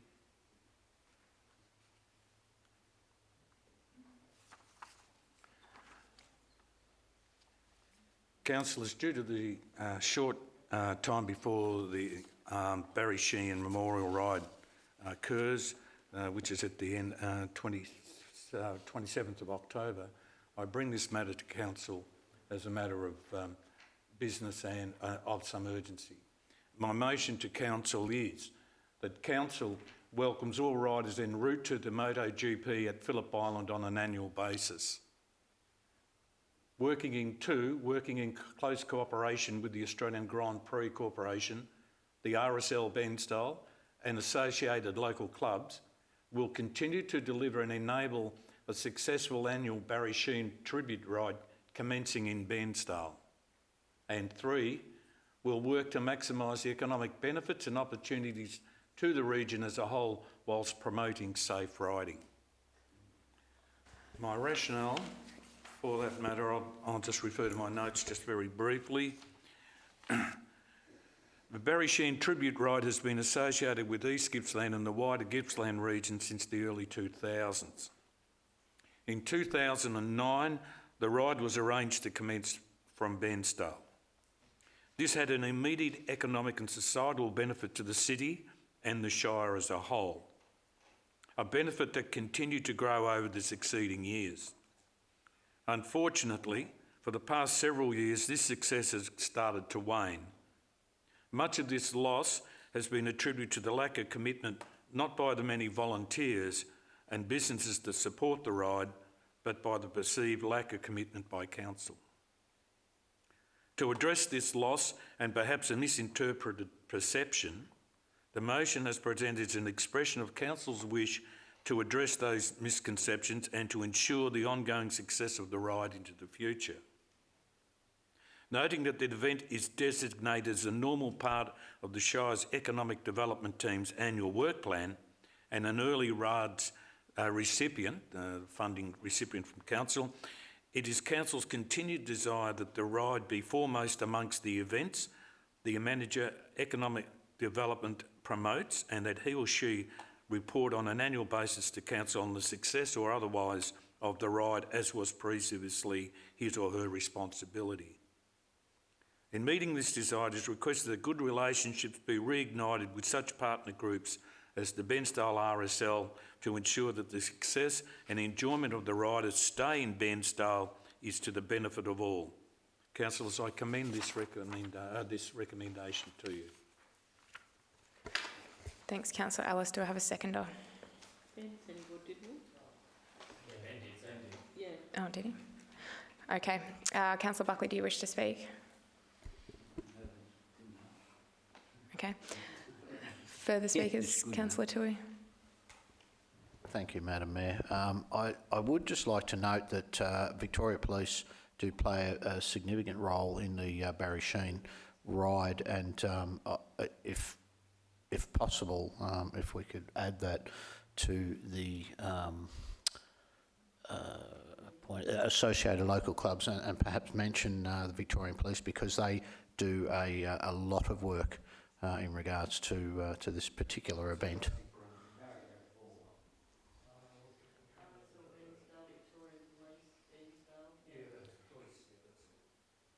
Thank you. That was easy. Is it a material change? Through you, Madam Mayor, I don't believe that that's a material change to the urgent business. It's just adding in another organisation for clarification. I think that's fine to continue. Thanks. Any further speakers? Councillor White. Thank you, Madam Mayor. Last year I had the honour of waving those bikes off, and it was an absolute buzz. Now, somewhere in the process of doing such an act, I may have inadvertently suggested to a young man who was so keen on the bikes and looking at everything there. He is a young man with special needs, and I may have inadvertently suggested that he may be able to wave them off this year. So if it's at all possible or achievable by council, I would like to pursue that, but you could please contact me later about the details. But it would be a buzz for this young fellow.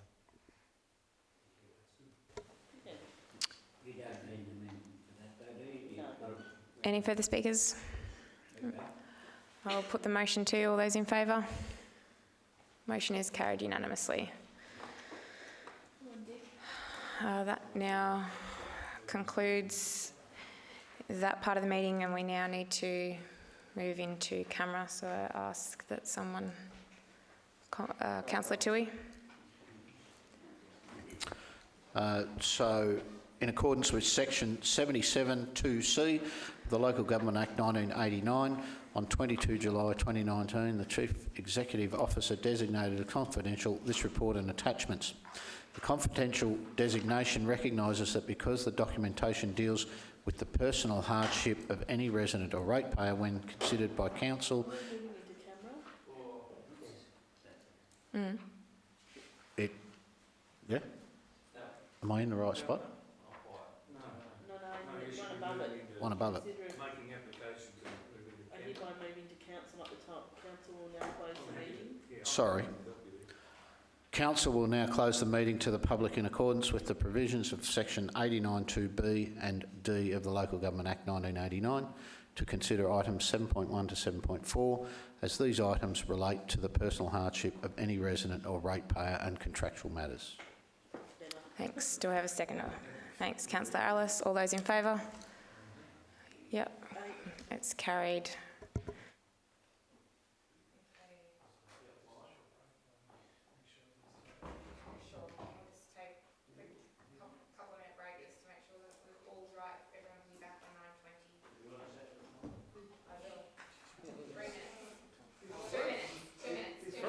You said 3.